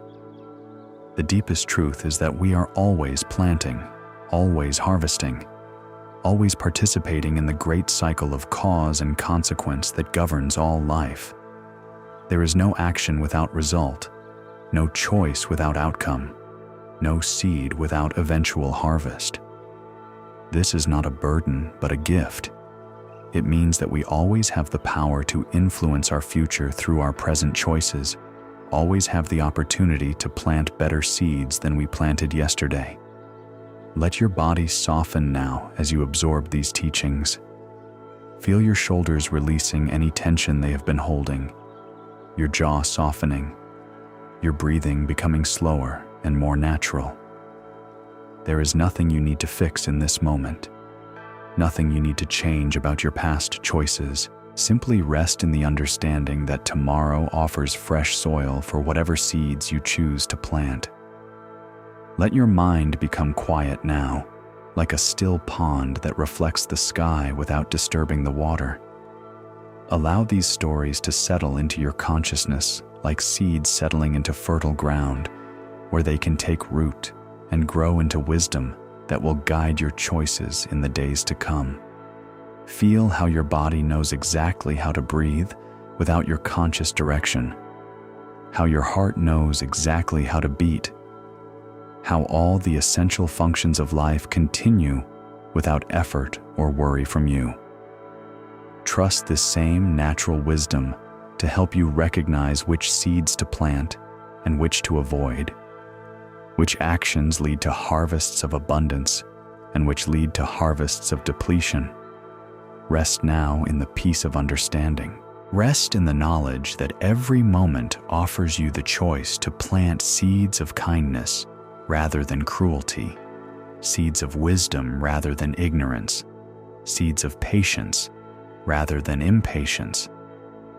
Rest in the certainty that what you plant with love and wisdom will return to you multiplied, creating abundance not only for yourself, but for all those whose lives your choices touch. Let your body continue to soften, releasing any remaining tension in your neck, your arms, your legs. Feel how each exhale carries away not only breath, but also any worry, any regret, any fear about the seeds you have planted in the past. Each breath in brings fresh air, fresh possibility, fresh opportunity to choose wisely. Each breath out releases what no longer serves you, creating space for new understanding to take root. Allow your eyelids to become heavy now, like curtains drawing closed at the end of a long day. There is nothing more you need to see, nothing more you need to analyze or understand. The teachings have been shared, the stories have been told, and now it is time to let them work quietly within you while you rest. Feel the weight of your body sinking deeper into whatever supports you. Notice how the bed or chair or couch holds you completely, asking nothing in return, simply being present to receive your weight and provide you with rest. This is how life supports us when we stop fighting, when we stop trying to control what cannot be controlled, when we simply allow ourselves to be held by the natural rhythms that sustain all existence. Your breathing is becoming slower now, longer, deeper. Each breath arrives without effort, stays as long as needed, and departs when its work is complete. This is the rhythm of wise action, arriving when needed, staying as long as useful, departing when the time is right. Let your consciousness follow this same gentle rhythm, present when presence is needed, resting when rest is called for. In the quiet spaces between your thoughts, between your breaths, between the sounds around you, there exists a peace that has always been available to you. This peace is not dependent on your circumstances, not contingent on your success or failure, not influenced by the seeds you have planted or the harvests you have reaped. It is the peace of simply being, the peace that exists before action and after consequence, the peace that remains when all the stories have been told. Rest in this peace now. Let it fill the spaces where worry once lived, where anxiety once made its home, where regret once cast its shadows. This peace is your true nature, your deepest self, the awareness that observes all planting and harvesting, but is touched by neither success nor failure, neither abundance nor scarcity. As you settle deeper into rest, carry with you the gentle knowledge that tomorrow's choices await, fresh and clean and full of possibility. Each dawn brings new soil, new seeds, new opportunities to plant wisely. Each sunrise is an invitation to begin again, to choose with greater wisdom than the day before, to act from the understanding these stories have given you. The farmers will wake tomorrow and tend their fields with patient care, knowing that rest and work must balance for abundance to continue. The weavers will sit at their looms and give each thread the attention it deserves, knowing that excellence cannot be hurried, but must be cultivated with consistent devotion.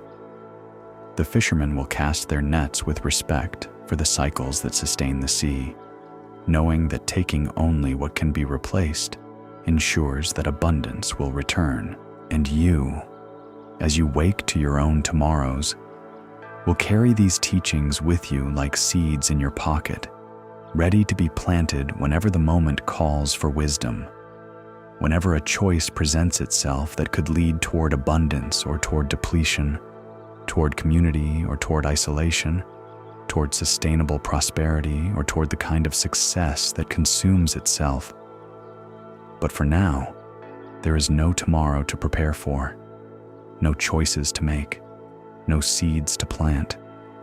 There is only this moment of perfect rest, this opportunity to simply be without doing, to exist without striving, to breathe without purpose beyond the pure joy of being alive and aware and held by the vast compassion that underlies all existence.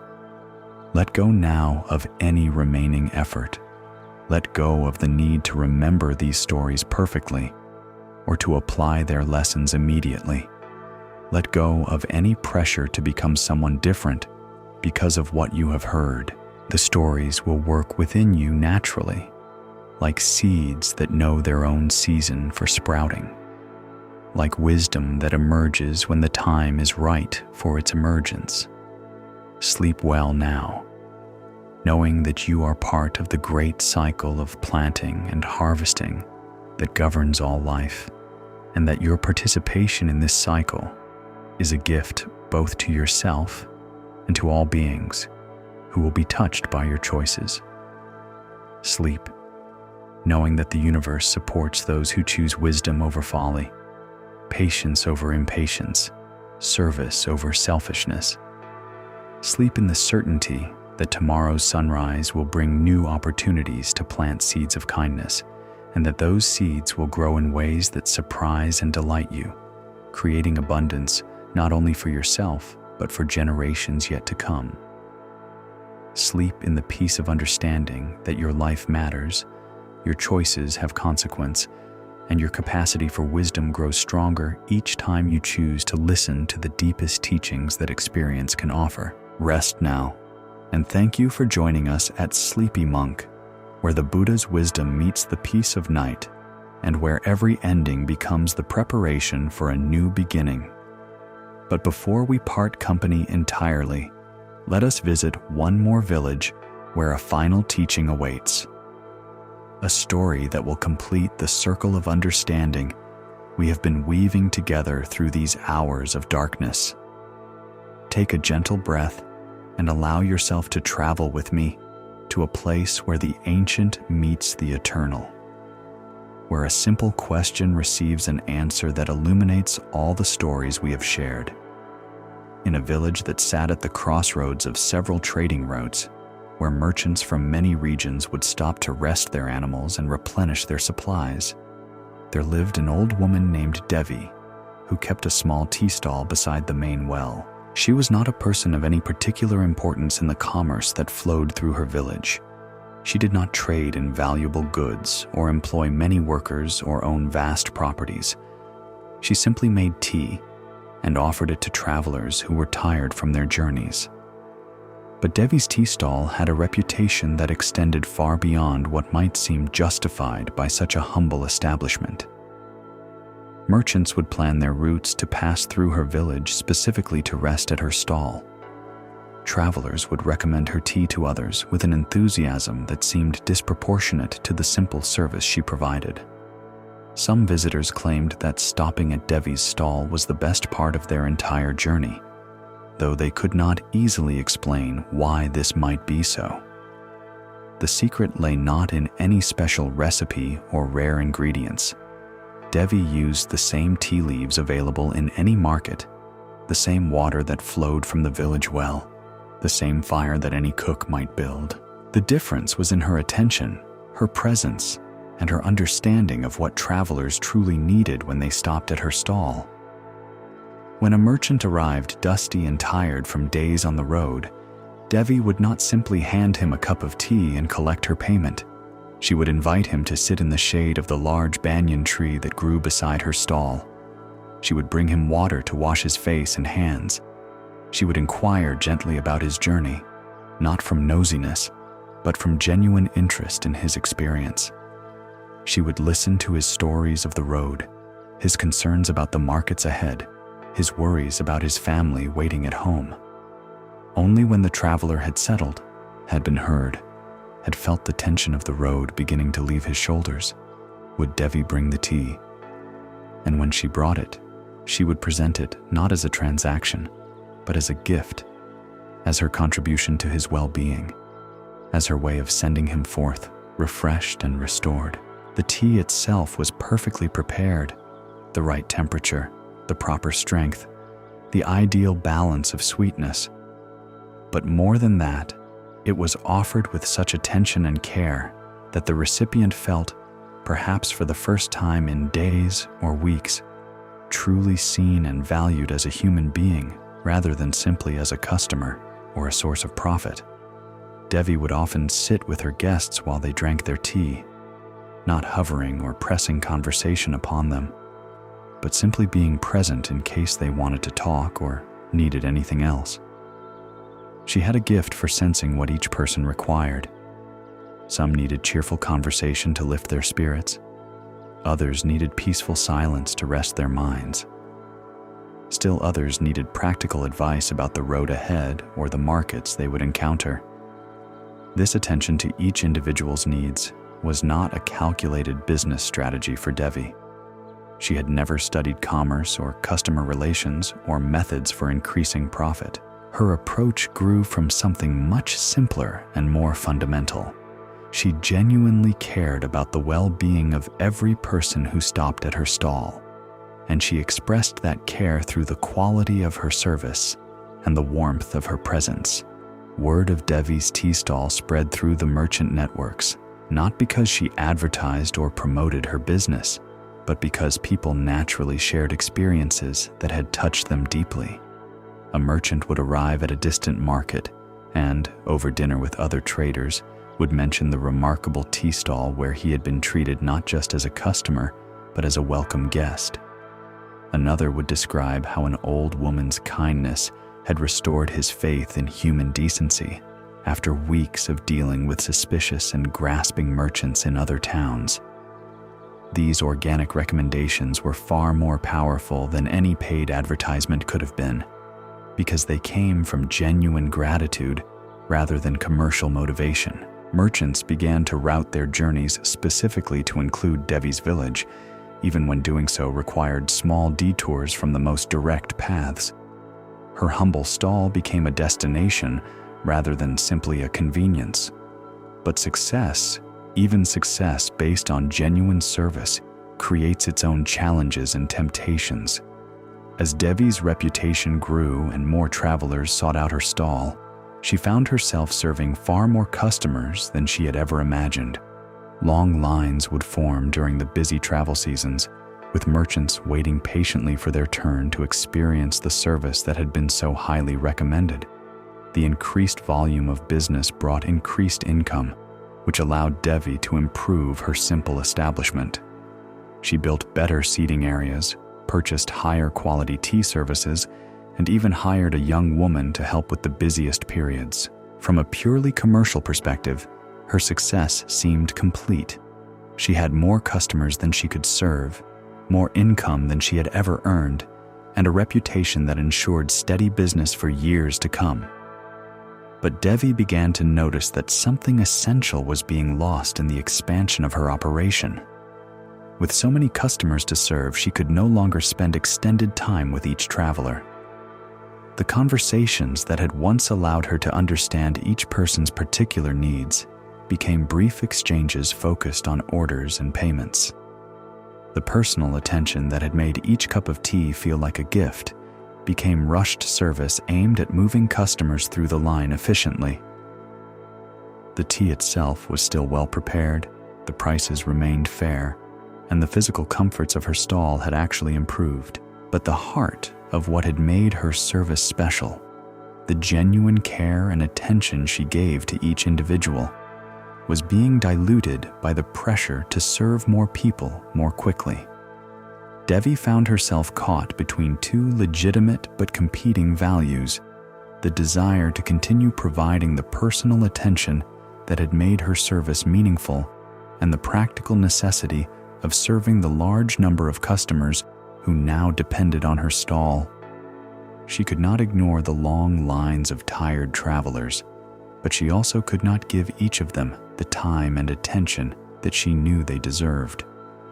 One afternoon, during a particularly busy period, when the line of waiting customers stretched almost to the village's main road, an elderly monk approached Devi's stall.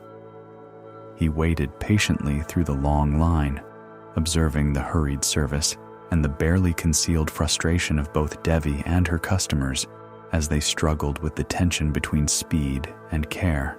When the monk finally reached the front of the line, Devi quickly handed him a cup of tea and quoted the price, already looking past him to the next customer. But the monk did not immediately move away. He stood quietly, holding his tea, studying Devi's face with gentle eyes that seemed to see more than the surface of things. "You seem troubled, sister," he said softly, his voice somehow carrying clearly, despite the noise and bustle around the stall.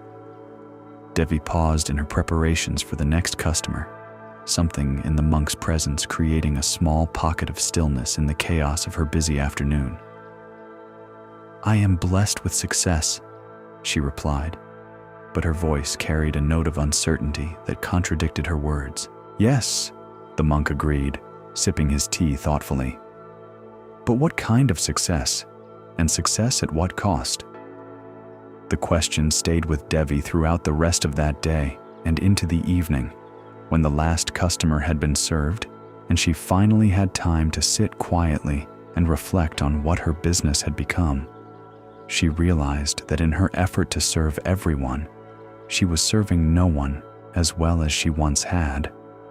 In her desire to meet the demand for her service, she had lost the very qualities that had created that demand in the first place. That night, Devi made a decision that would have seemed irrational to most business advisors, but felt necessary to her deeper understanding of what she was truly trying to accomplish. She decided to limit the number of customers she would serve each day, even though this meant turning away business and reducing her income. The next morning, she placed a small sign beside her stall that read, "20 cups of tea each day, served with full attention and care. When the tea is gone, the stall is closed until tomorrow." She also released her helper, returning to serving each customer personally, as she had done when her reputation was first being established. The change was immediately noticeable. With only 20 customers to serve each day, Devi could once again give each traveler the time and attention that had made her service special. She could listen to their stories, understand their needs, and offer not just tea, but the kind of human connection that had made her stall a destination rather than merely a stop. Some merchants grumbled about the new limitations, particularly those who arrived late in the day to find that the 20 cups had already been served. A few criticized her for turning away business and suggested that she was being foolish to limit her income when demand clearly existed for much greater volume. But most of her regular customers understood and appreciated what she was doing. They began timing their journeys to arrive early enough to be among the 20 served each day. The tea, once again offered with full attention and genuine care, returned to its original character as a gift rather than a transaction. More importantly, Devi rediscovered her own satisfaction in her work. Instead of ending each day exhausted and frustrated by the impossibility of serving everyone well, she finished each afternoon fulfilled by the knowledge that she had given 20 travelers exactly what they needed. Not just tea, but attention, care, and a moment of genuine human connection in the midst of their difficult journeys. One day, Several months after she had implemented the 20-cup limit, the same monk who had asked her about the cost of success returned to her stall. This time, he arrived early in the day and was able to sit peacefully in the shade while Devi prepared his tea with the same careful attention she now gave to all her customers. "How is your success now, sister?" he asked, accepting the perfectly prepared tea with gratitude. Devi considered his question carefully, watching the satisfaction on the faces of the other travelers who were enjoying their tea in the peaceful atmosphere she had restored to her stall. "I serve fewer people," she said finally, "but I serve them completely. I earn less money, but I earn it honestly through genuine service rather than hurried convenience. I think this is the success I was meant to achieve."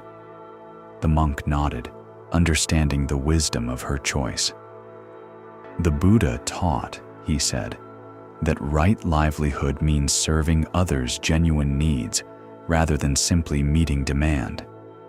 You discovered that serving everyone poorly serves no one truly. Better to serve 20 people with complete attention than to serve 200 with distracted haste." "But what about all the travelers I must turn away?" Devi asked, voicing the concern that still sometimes troubled her.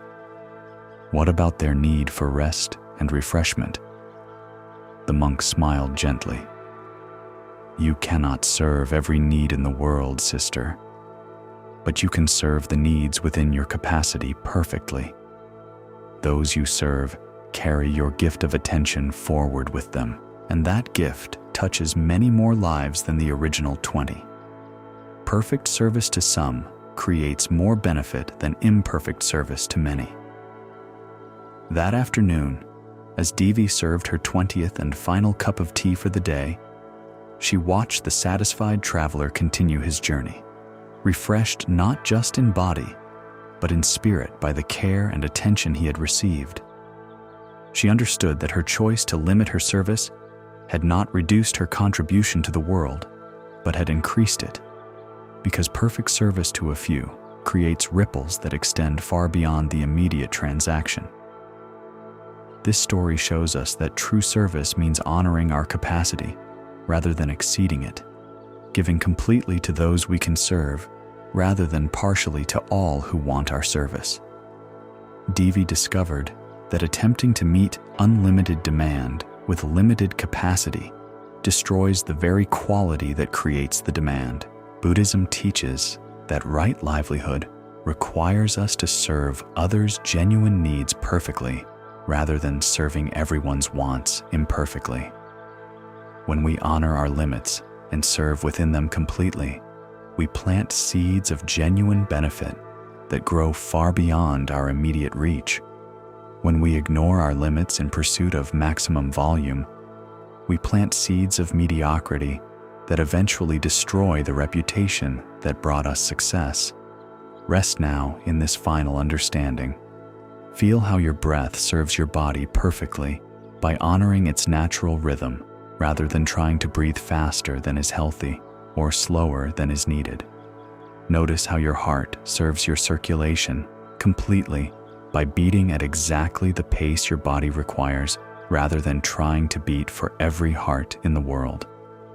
There is profound wisdom in understanding the difference between our capacity and our desire to help, between what we can do perfectly and what we wish we could accomplish.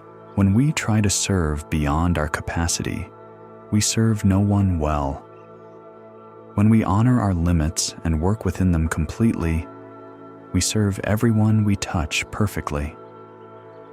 Let your body continue its journey toward deeper rest now. Feel your muscles releasing their remaining tension, your breathing becoming even slower and more peaceful. There is nothing left to accomplish in this moment, nothing left to serve or fix or improve. Simply rest in the completion of these teachings, in the satisfaction of wisdom received and understood. The stories are complete now. The lessons have been shared, and the seeds of understanding have been planted in the fertile ground of your resting consciousness.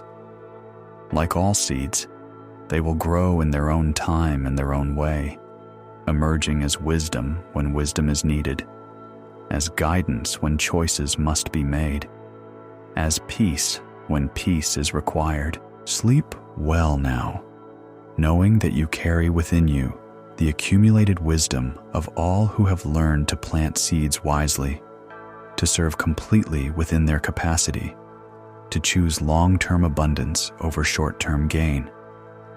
Sleep knowing that tomorrow will bring new opportunities to apply these teachings, new chances to serve others' genuine needs, new moments to choose wisdom over impulse. Rest in the understanding that your life is both limited and limitless. Limited in what you can personally accomplish, but limitless in the ripples your perfect service creates in the lives of others. Rest knowing that when you serve completely within your capacity, you become part of an eternal chain of perfect moments that stretches across all time and touches all beings. Sleep well and dream of seeds planted with wisdom, growing in fields of compassion, yielding harvests of abundance that feed not only yourself, but all who hunger for meaning, for connection, for the peace that comes from understanding how our choices shape the world we share. The darkness holds you gently now, like soil holds seeds through the long winter, protecting them until spring brings the conditions for growth.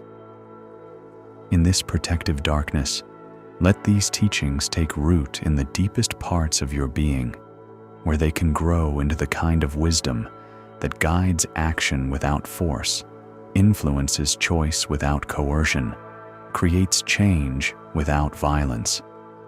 And now, as we near the end of our journey together, let us visit one more place.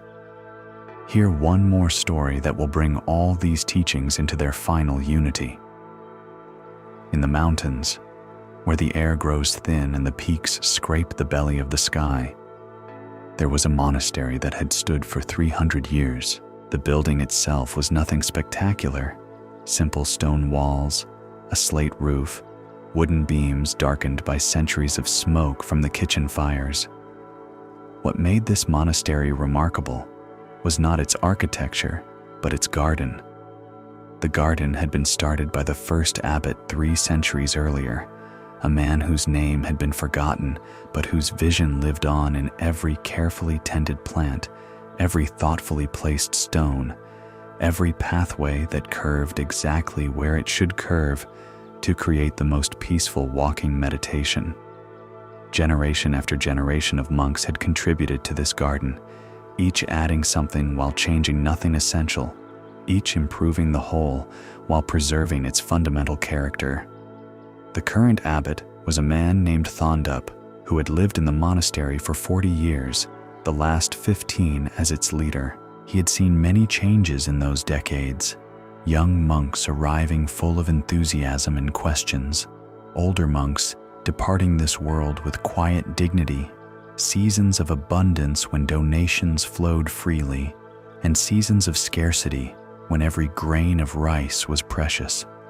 Through all these changes, the garden had remained constant, a living reminder of what persistence and patient attention could accomplish. But now, Thondup faced a challenge unlike any the monastery had encountered in its long history. The valley below, which had always been farmland and forest, was being developed rapidly. A road was being built that would bring trucks and cars past the monastery gates. Plans were being made for hotels and shops to serve tourists who would come to see the mountains. The quiet world in which the monastery had existed for 3 centuries was about to be transformed completely. Many of the younger monks were excited by these developments. They spoke of opportunities to share their teachings with visitors, chances to earn money by selling crafts or offering meditation instruction, possibilities for expanding their community by attracting people from the cities who were seeking spiritual guidance. They saw change as opportunity, growth as inevitable progress. But some of the older monks were deeply troubled. They worried that crowds of tourists would destroy the contemplative atmosphere that made their practice possible. They feared that commercial pressures would gradually corrupt their simple way of life. They argued that the monastery should relocate to a more remote location before the development reached them. Thondup found himself caught between these perspectives, understanding the validity of both positions while feeling the weight of responsibility for preserving something precious that had been entrusted to his care. The monastery was not his personal property. It belonged to all who had built it, all who would inherit it, all who depended on it as a refuge from the world's complexity. One morning, as he walked through the garden in the early light, Thondup noticed something he had seen countless times but never truly understood. Near the center of the garden stood an ancient oak tree, its massive trunk scarred by centuries of storms, its branches shaped by winds that had blown from every direction. Around this tree, the garden's paths curved naturally, accommodating its presence rather than fighting it. Generations of gardeners had worked with the tree rather than around it, allowing its character to influence the garden's design. But it was not just the tree's size that commanded this respect. It was the tree's way of being in the world. The oak had endured everything the mountain weather could inflict. It had been struck by lightning multiple times, leaving great scars in its bark. It had survived droughts that killed smaller plants, floods that washed away entire hillsides, winds that toppled other trees. Yet it remained, not unchanged but unbroken, its roots going deeper with each challenge, its branches reaching higher despite every storm. As Thondup studied the tree more carefully, he realized that it had grown stronger because of its challenges, not in spite of them. The lightning strikes had not destroyed it, but had created new growth patterns that made it more resilient. The droughts had forced its roots to reach deeper sources of water. The winds had strengthened its trunk and taught its branches to bend rather than break. More importantly, the tree had never tried to avoid challenges by moving to an easier location. It had faced every storm exactly where it stood, adapting when necessary, but never abandoning its fundamental nature. It remained an oak tree whether the weather was gentle or fierce, whether the seasons brought abundance or scarcity, whether it stood alone or among companions. The lesson was subtle, but profound. The tree taught not resistance to change, but skillful response to change.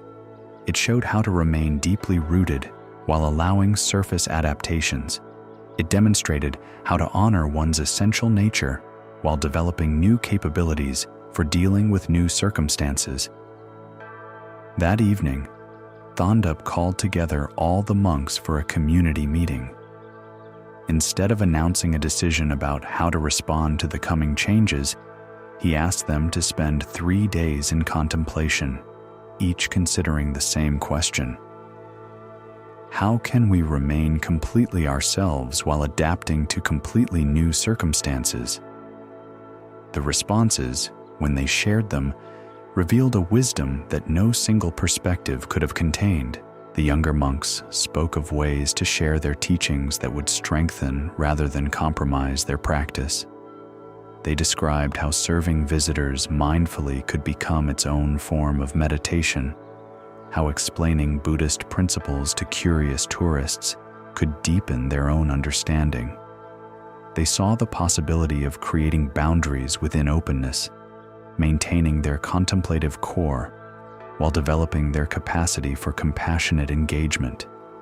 The older monks spoke of ways to preserve what was essential while allowing what was non-essential to change.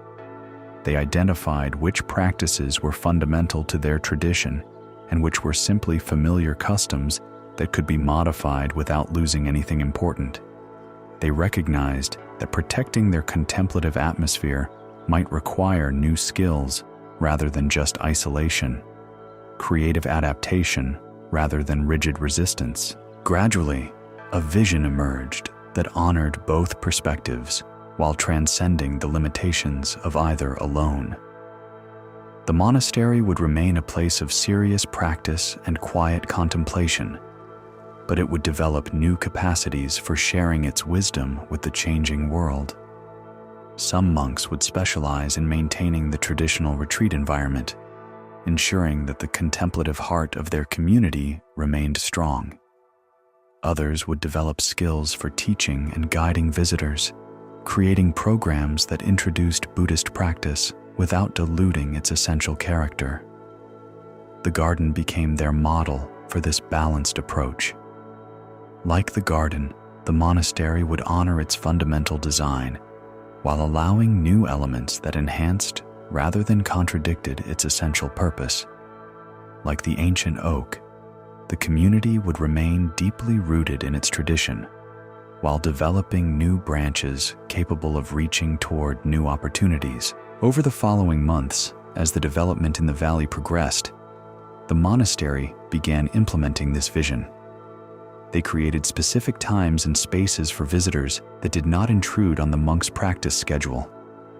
They developed teaching programs that shared authentic Buddhist wisdom without simplifying it into mere stress relief techniques. They began selling simple crafts made during their work meditation, using the income to support both their traditional lifestyle and their new teaching activities.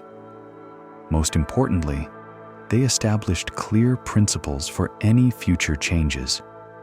Every adaptation must strengthen rather than weaken their practice. Every new activity must serve their fundamental purpose of awakening wisdom and compassion. Every compromise with the changing world must be made from a position of strength rather than from fear or desperation. The road, when it finally reached the monastery, brought changes exactly as everyone had expected.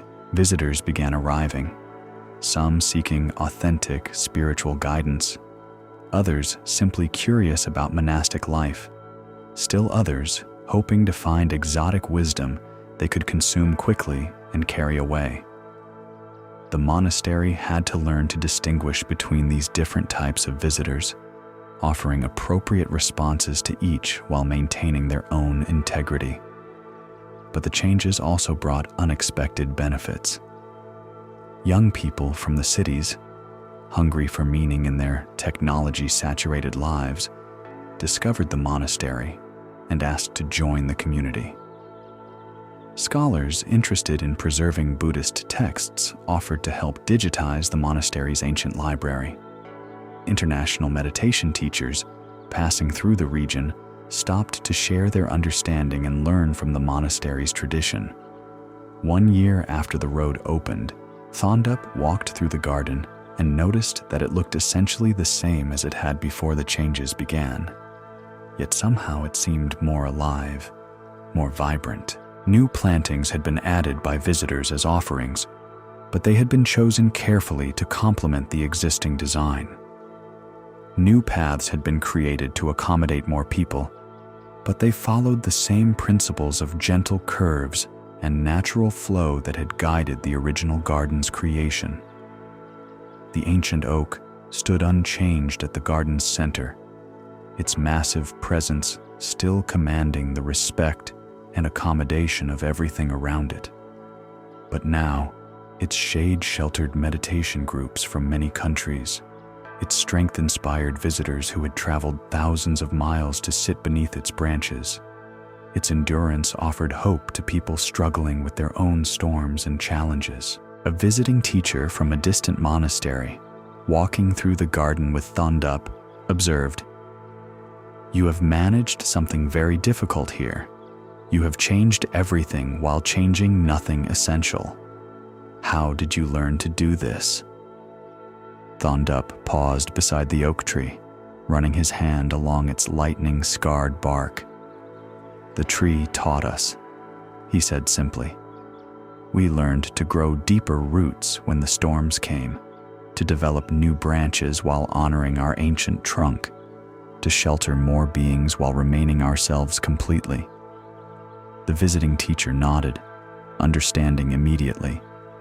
Skillful adaptation, he said, the Buddha's own method, neither clinging to the past nor abandoning it, neither rejecting the future nor being consumed by it, the middle way between rigid resistance and unlimited accommodation.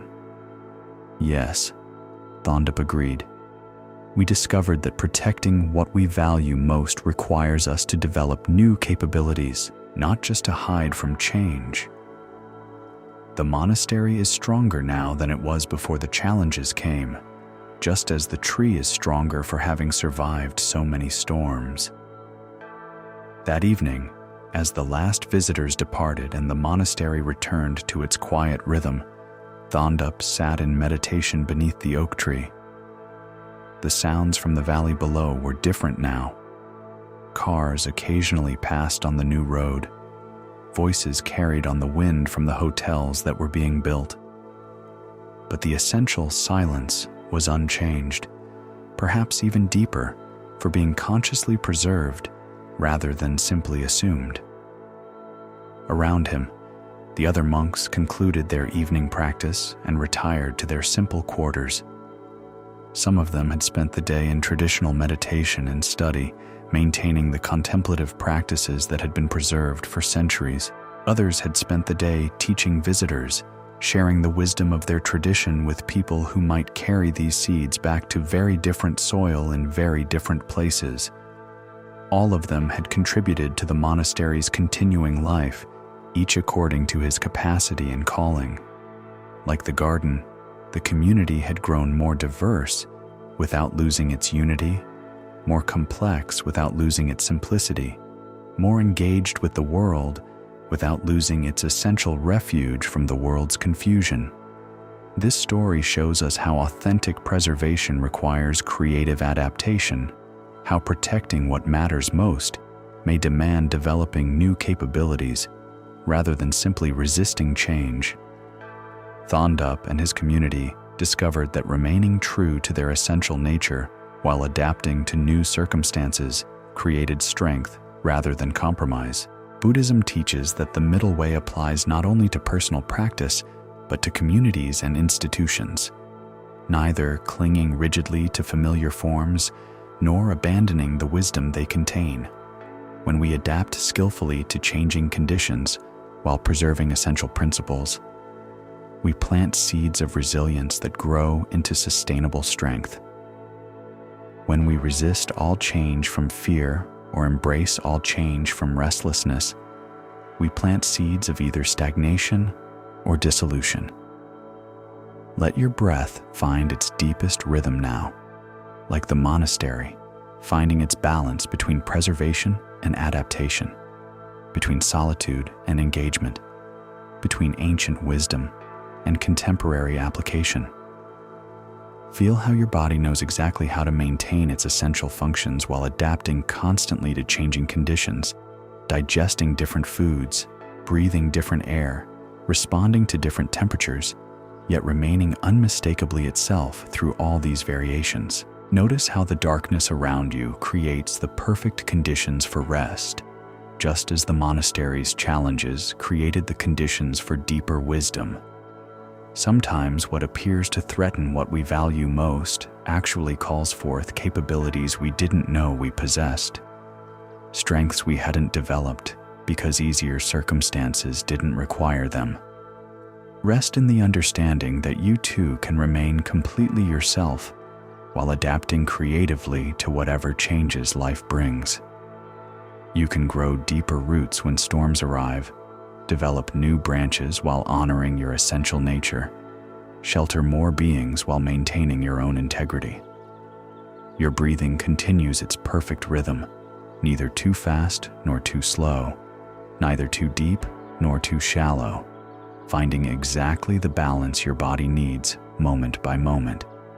This is the middle way made manifest in your most basic life function, responsive to changing needs while consistent in its essential purpose. Let your consciousness settle now, like leaves settling on still water, finding their natural resting place without effort or struggle.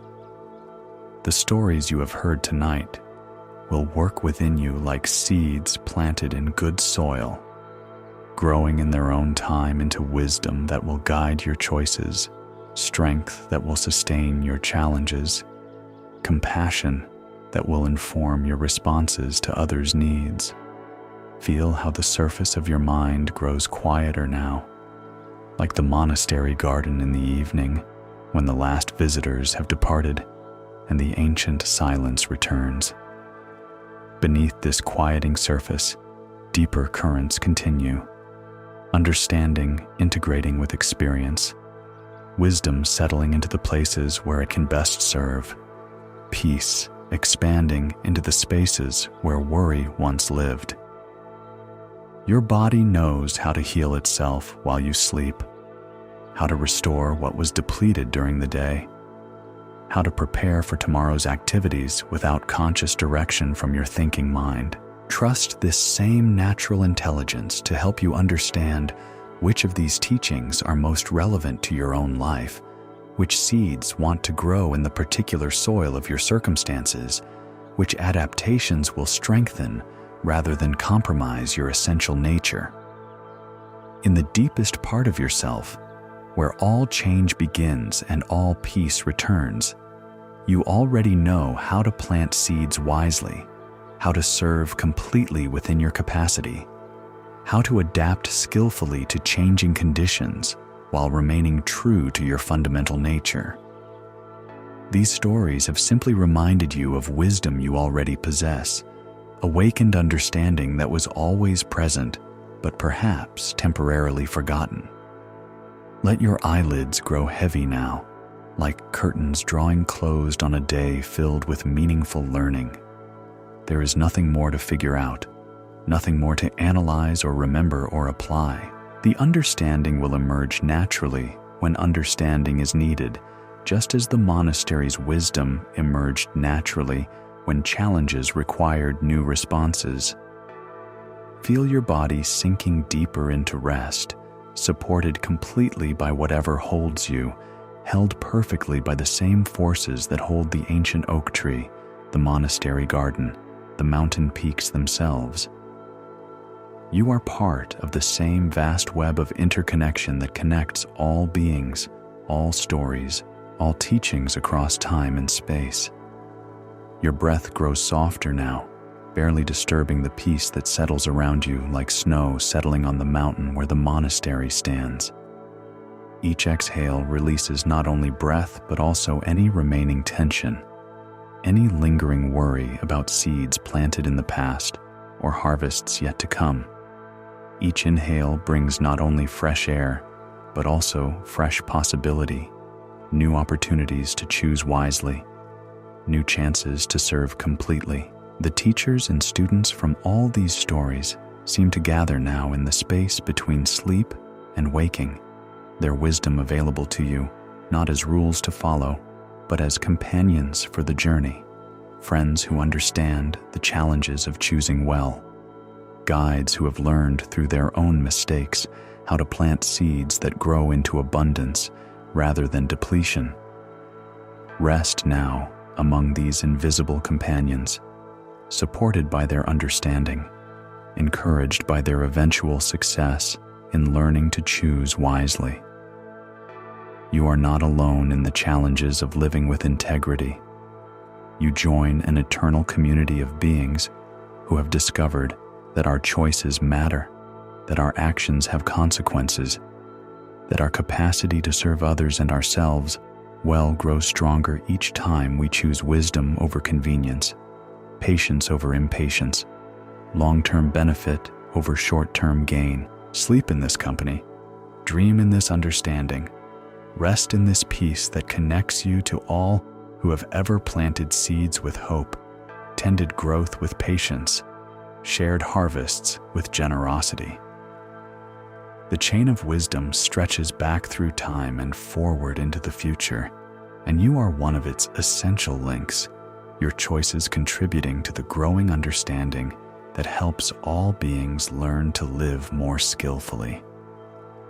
The monastery bells ring once across the valley, calling no one to any particular practice, simply marking the passage of time, the continuation of the ancient rhythms that sustain all life.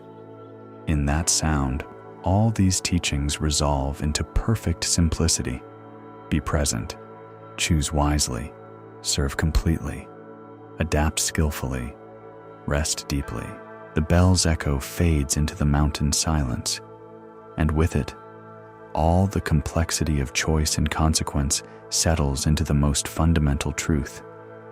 Everything you need to live wisely already exists within the rhythm of your breathing, the beating of your heart, the natural intelligence that sustains your life without requiring any effort from your conscious mind.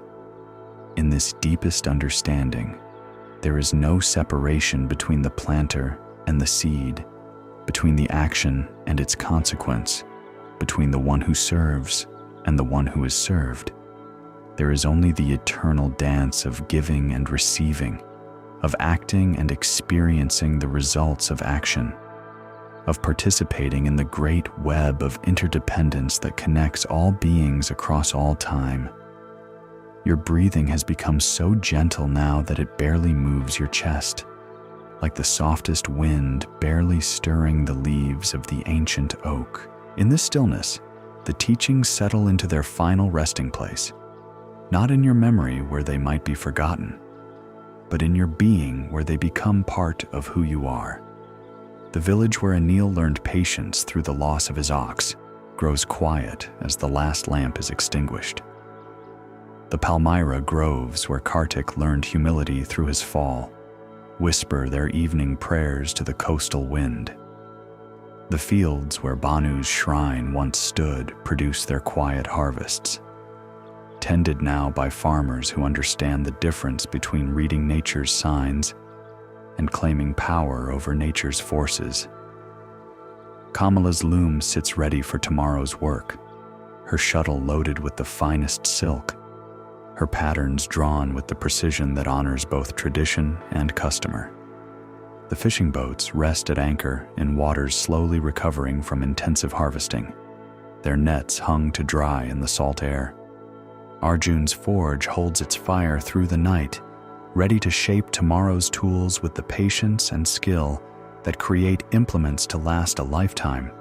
Deepak's warehouses have been transformed into community granaries, managed now by cooperatives that ensure fair distribution of stored grain. And in the monastery garden, the ancient oak stands sentinel over teachings that have found their way into your deepest understanding, roots that will continue growing long after these words have faded from conscious memory. All of these places, all of these people, all of these lessons exist now within the vast silence that holds your resting body, the infinite peace that cradles your settling mind. They have become part of you, threads woven into the fabric of your being, seeds planted in soil that will nourish their growth for years to come. In the space between one breath and the next, time expands to contain all of eternity.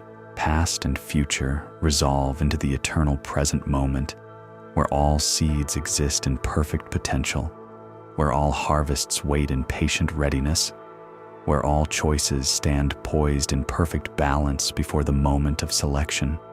You rest at the center of this eternal moment, held by the same forces that hold stars in their courses and seasons in their cycles. Your small choices participate in the same vast intelligence that guides migrating birds and opens flowers at dawn. Your capacity to plant seeds wisely connects you to the same creative power that sustains galaxies and generates new life from apparent emptiness. There is no separation between your breathing and the breathing of forests, between your heartbeat and the pulse of tides, between your choices and the great choosing that shapes the unfolding of existence itself. In this deepest rest, you remember what you have always known but sometimes forgotten.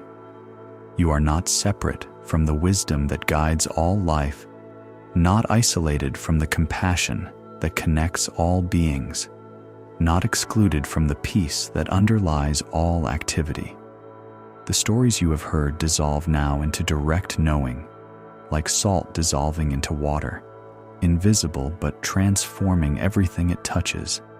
Anil's patience becomes your patience. Kartik's hard-learned humility becomes your humility. Bhanu's discovery of right relationship becomes your understanding. Kamala's return to excellence becomes your commitment. Ravi's ecological wisdom becomes your respect for natural limits.